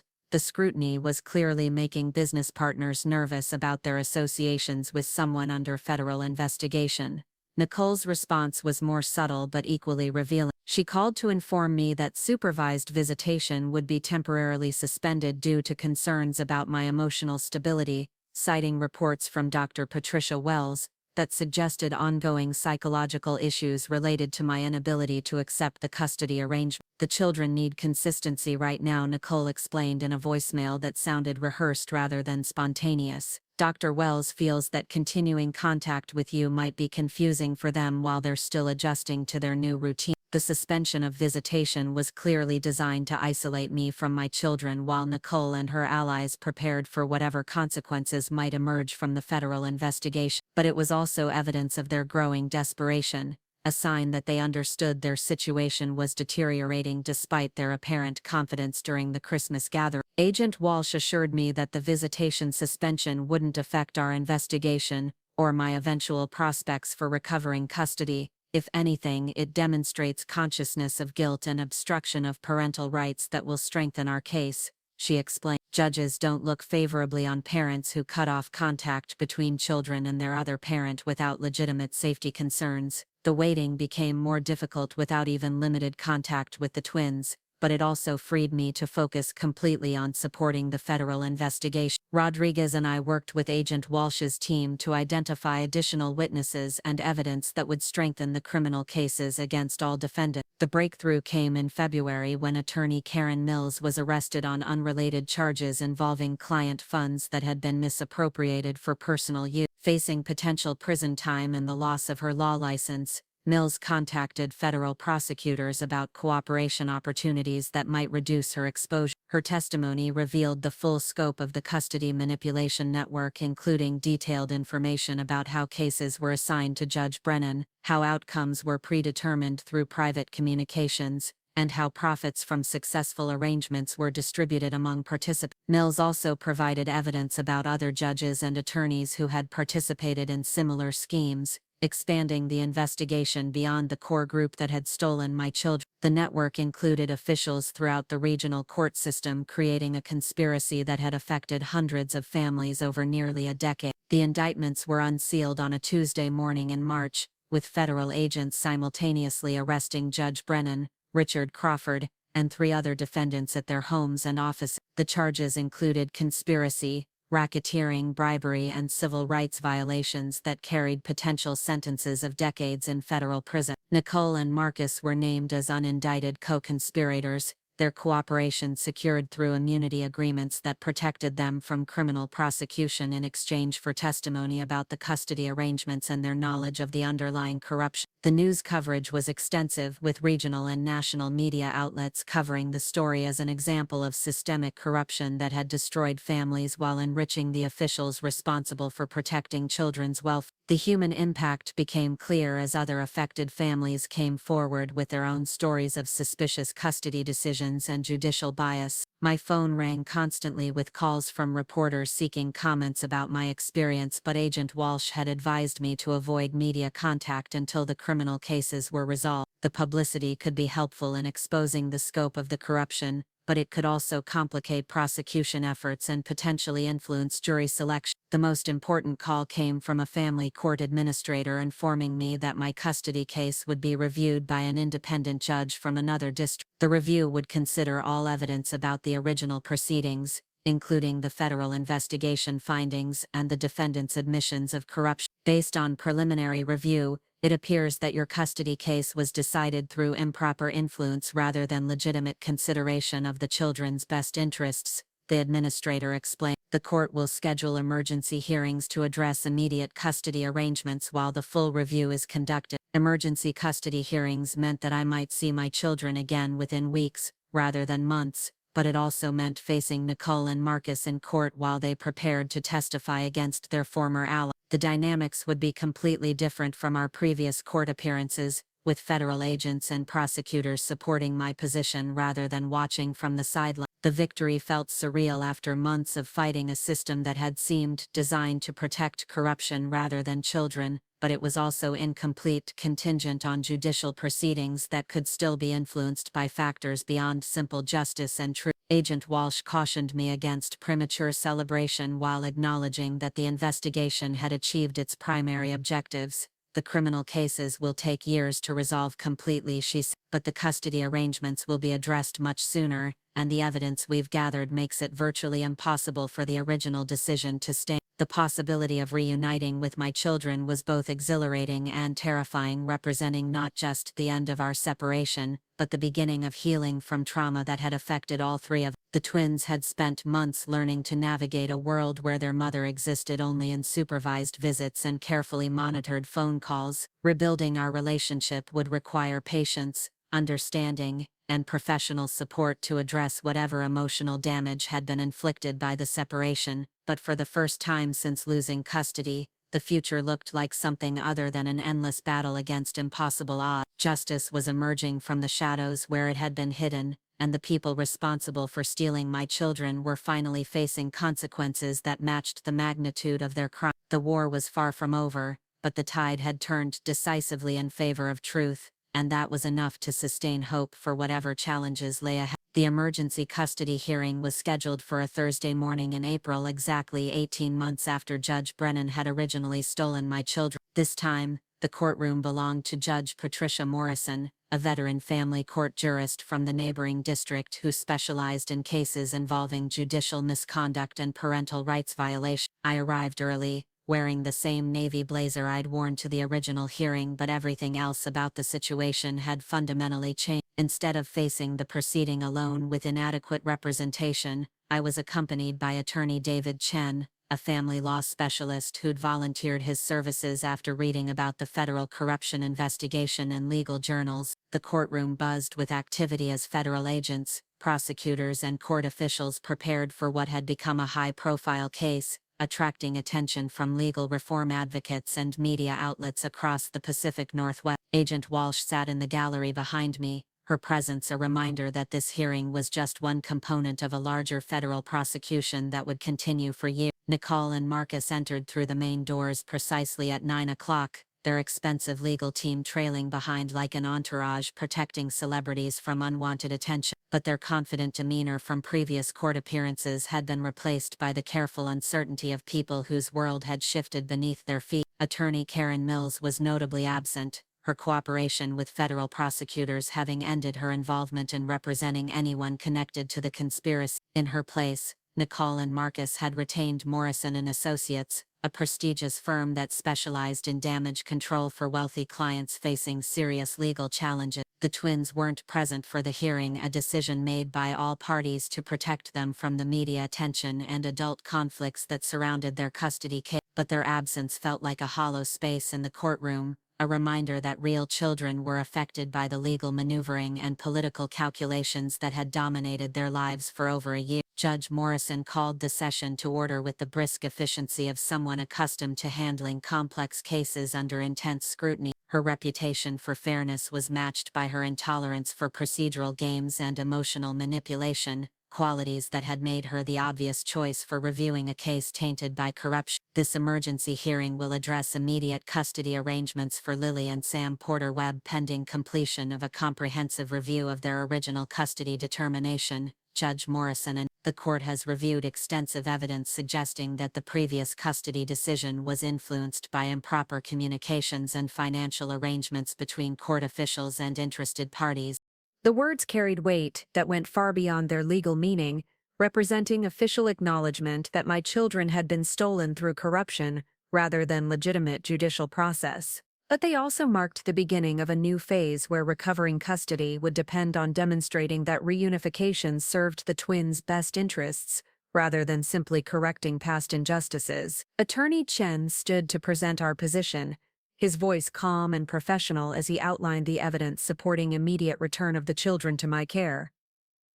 Your Honor, Miss Porter was the twins' primary caregiver for 6 years before losing custody through proceedings that federal investigators have now established were corrupted by bribery and judicial bias. The original custody decision was based on fabricated concerns about Miss Porter's financial stability and mental health, while ignoring evidence about her consistent, loving care for the children. Meanwhile, the court failed to adequately investigate the motivations and qualifications of the parties who sought custody through improper influence. Attorney Chen's presentation was methodical and compelling, building a case that went beyond the federal corruption investigation to address the fundamental question of what arrangement would best serve Lily and Sam's emotional and developmental needs.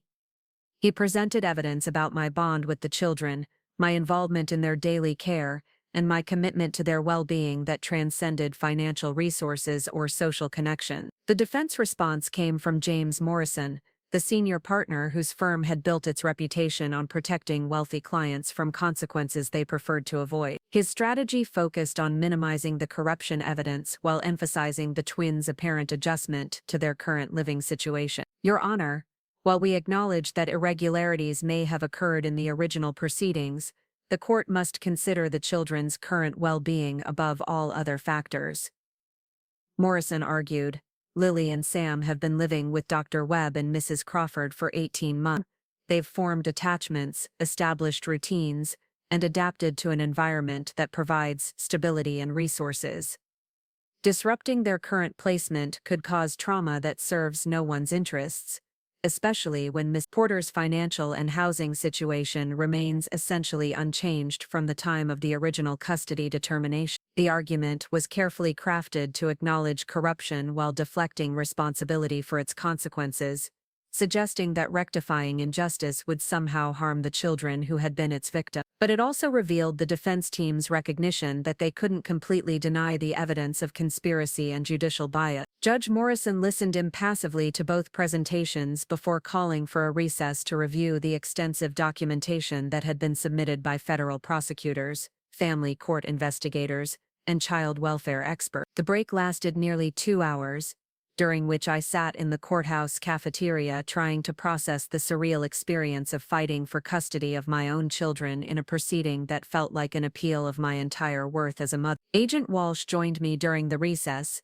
her expression cautiously optimistic about the direction of the hearing.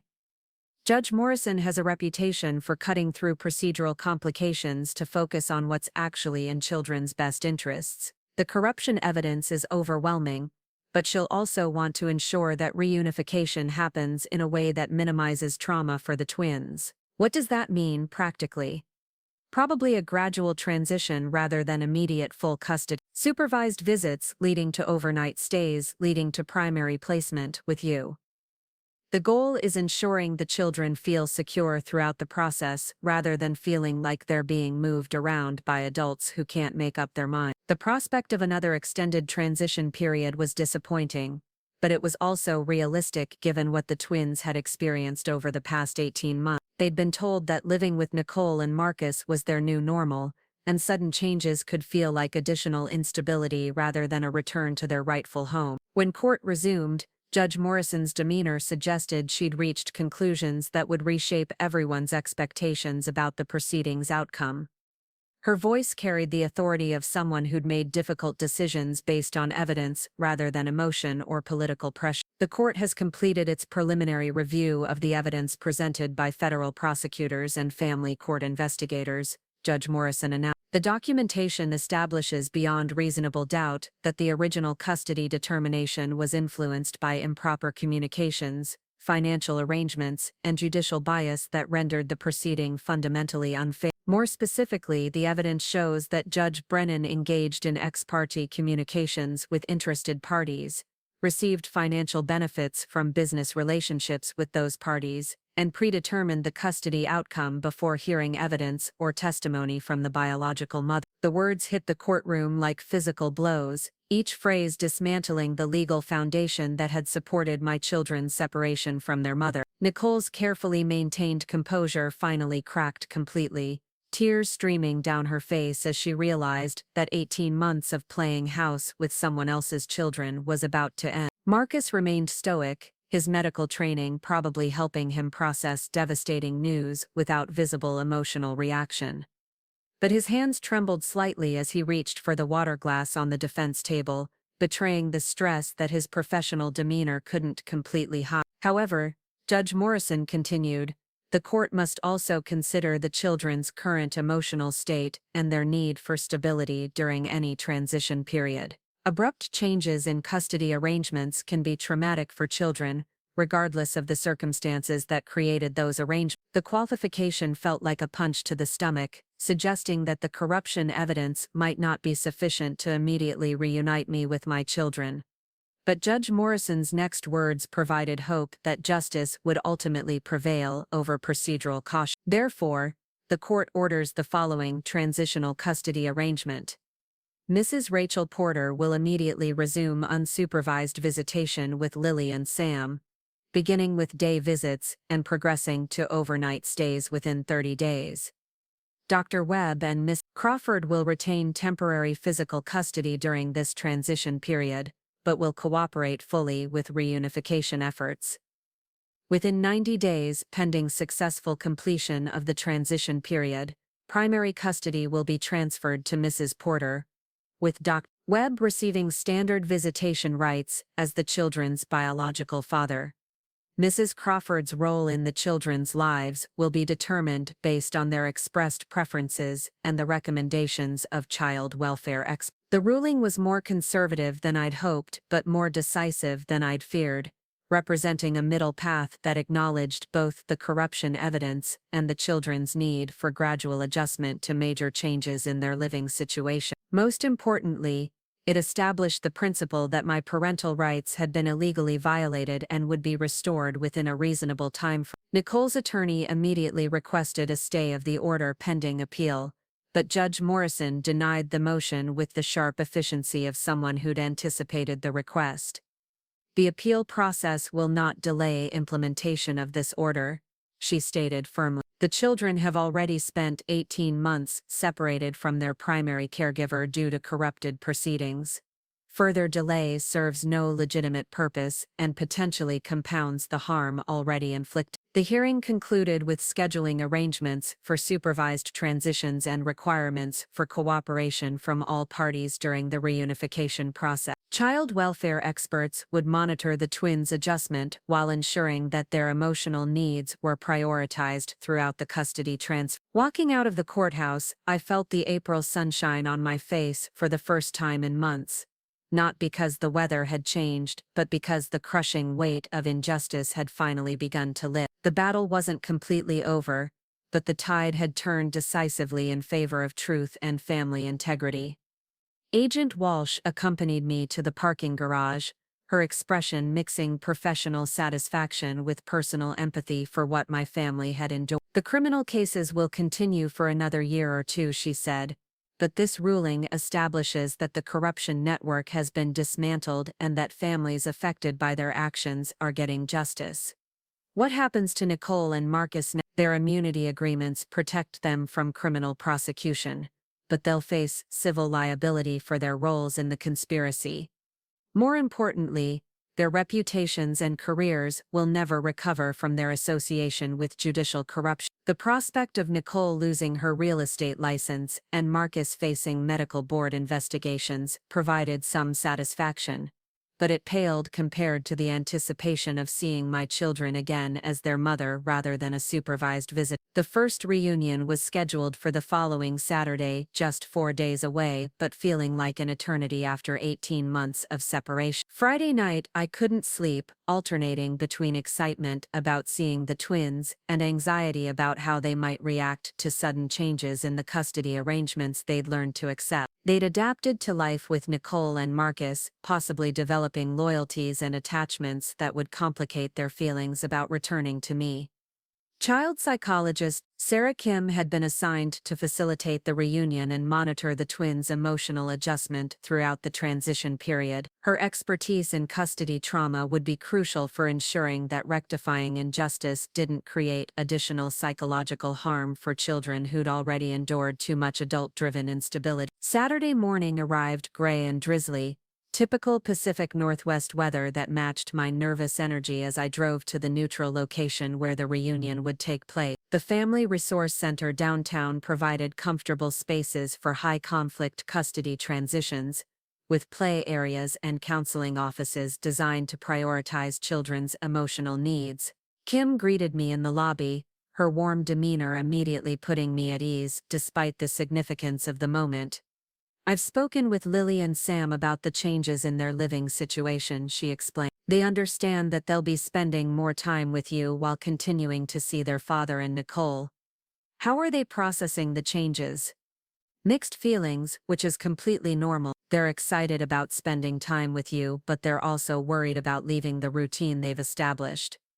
The key is reassuring them that the adults in their lives are working together to ensure they feel safe and loved." The phrase "working together" felt surreal given the federal criminal cases proceeding against some of the adults involved, but I understood that presenting a united front was essential for the twins' emotional well-being during the transition. Nicole and Marcus arrived with the children at exactly 10 o'clock, their punctuality suggesting careful preparation for an encounter that was probably as emotionally challenging for them as it was for me. The twins looked taller and more mature than I remembered, 18 months representing significant developmental changes for 6-year-olds. Lily spotted me first, her face lighting up with the unreserved joy that had sustained me through the darkest moments of our separation. She ran across the lobby without hesitation, throwing herself into my arms with the same enthusiasm she'd shown as a toddler learning to walk. Sam followed more cautiously, his natural reserve heightened by uncertainty about how to navigate adult emotions and changing loyalty. But his hug was genuine when he reached me, his small arms squeezing tight as if he were afraid I might disappear again. "Mommy, are you coming home with us?" Lily asked, her directness cutting through the careful explanations that adults had prepared for this moment. "Not today, sweetheart, but we're going to spend the whole day together, and soon we'll have lots more days together." The answer seemed to satisfy her immediate curiosity while avoiding promises about timelines that might not be completely accurate. Kim had coached me on responding to questions honestly while providing reassurance appropriate for their developmental level. Our first activity was lunch at a restaurant that had been one of our regular spots before the custody change, a family-friendly place with familiar menu items and comfortable booth seats. The twins chattered excitedly about school, friends, and activities, their conversation revealing both adaptation to their new environment and preservation of memories from our previous life together. "Nicole taught me to play piano," Lily announced proudly. "I can play Twinkle Twinkle Little Star with both hands." "That's wonderful, honey.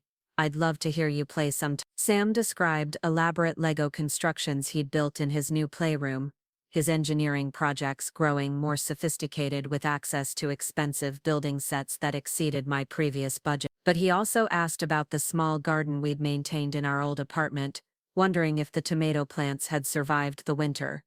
The questions revealed that material advantages couldn't completely replace emotional connections or shared experiences that had shaped their early childhood. They'd adapted to their new environment while maintaining affection for the life we'd shared before everything changed. The afternoon included a trip to the Children's Museum, where interactive exhibits allowed us to rediscover each other through play rather than conversation. Watching them explore science demonstrations and art projects, I was struck by how much they'd grown intellectually and emotionally during our separation, changes that were both wonderful and heartbreaking. Do you remember when we built the volcano for my science project? Sam asked as we examined a geology display together.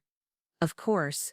You wanted to make it erupt 3 times because once wasn't enough. His smile suggested that the memory remained vivid and positive despite everything that had happened since. The shared experience had survived 18 months of separation and continued to connect us across the gap that corruption had created in our family. As the day progressed, the twins seemed to relax into the familiar rhythm of time spent with their mother, their initial uncertainty replaced by the comfortable dynamic that had characterized our relationship before the custody battle. They didn't ask difficult questions about why we'd been separated or when they'd be coming home permanently, focusing instead on enjoying the present moment. The goodbye at the end of our 8-hour visit was emotionally challenging for all of us, but it lacked the devastating finality that had characterized our previous separation. This time, we had concrete plans for future visits and a clear timeline for reunification rather than vague promises about supervised contacts that might never materialize. Will we see you next weekend?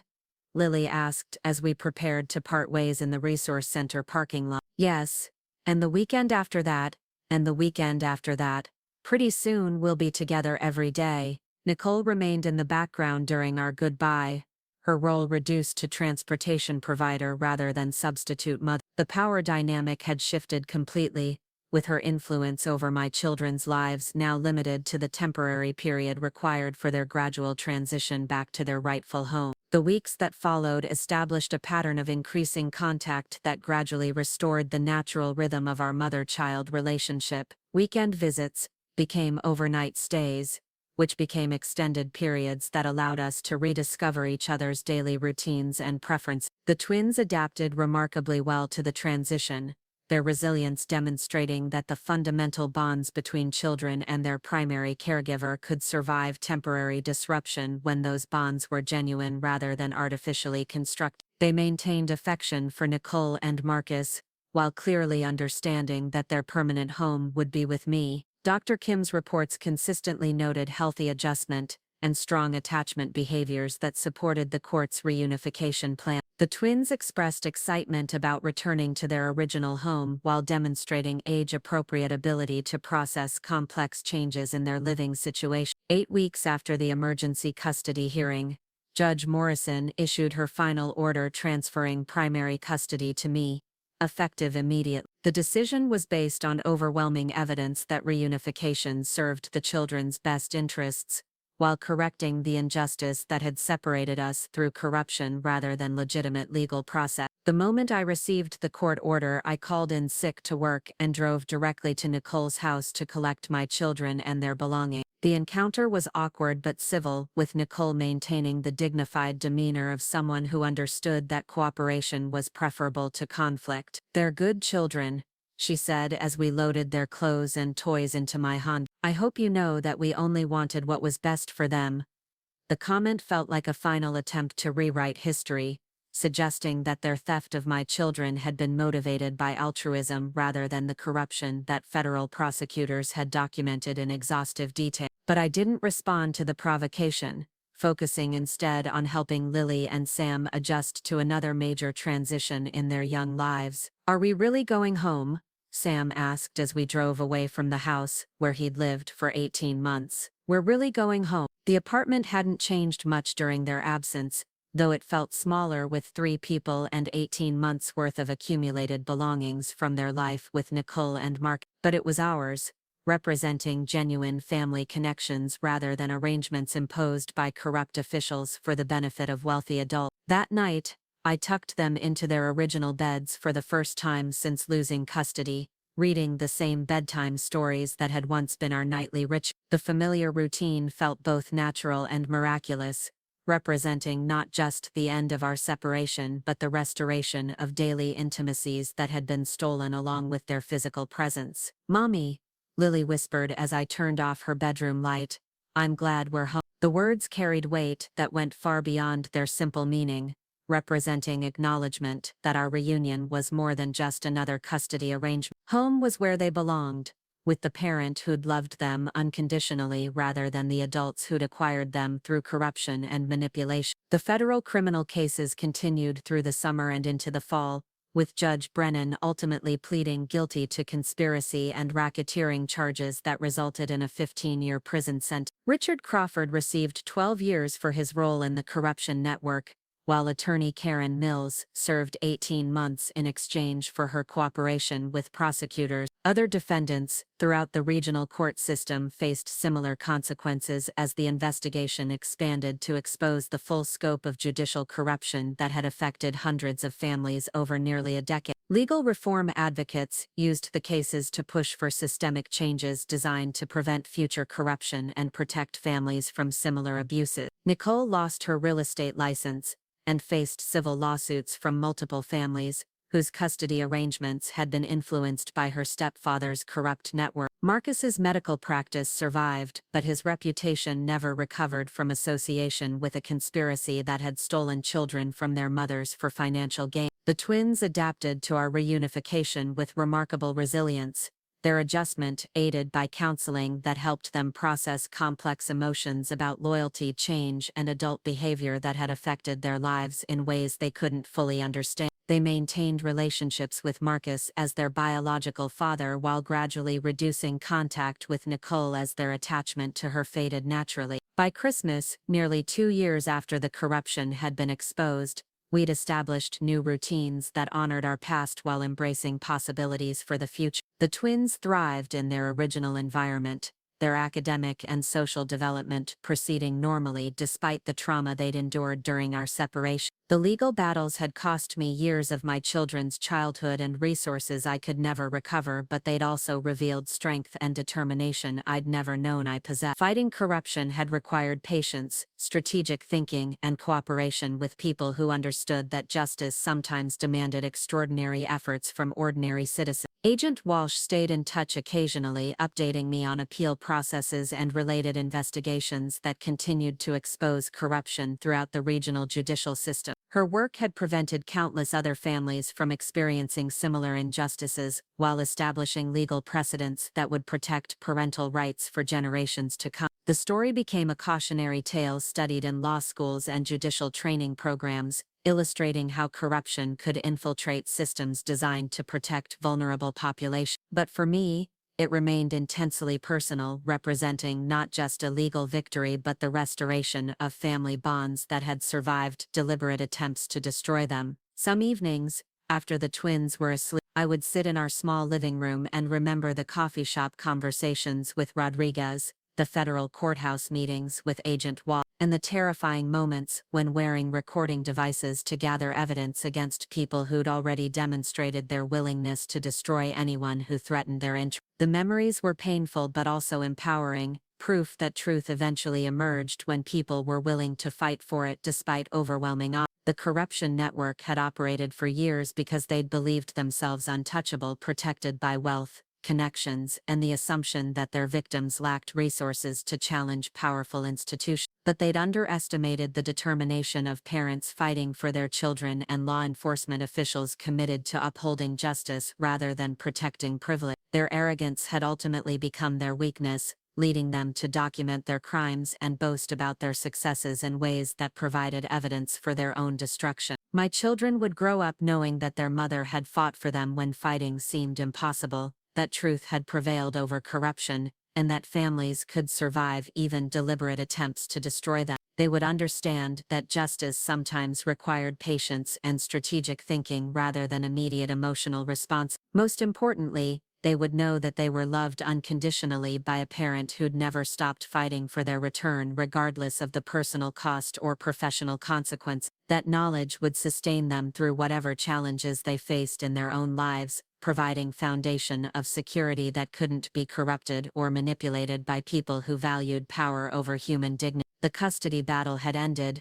but its lessons would endure for as long as my children remembered that their mother had moved mountains to bring them home where they belonged. Up next, you've got 2 more standout stories right on your screen. If this one hit the mark, you won't want to pass these up. Just click and check them out.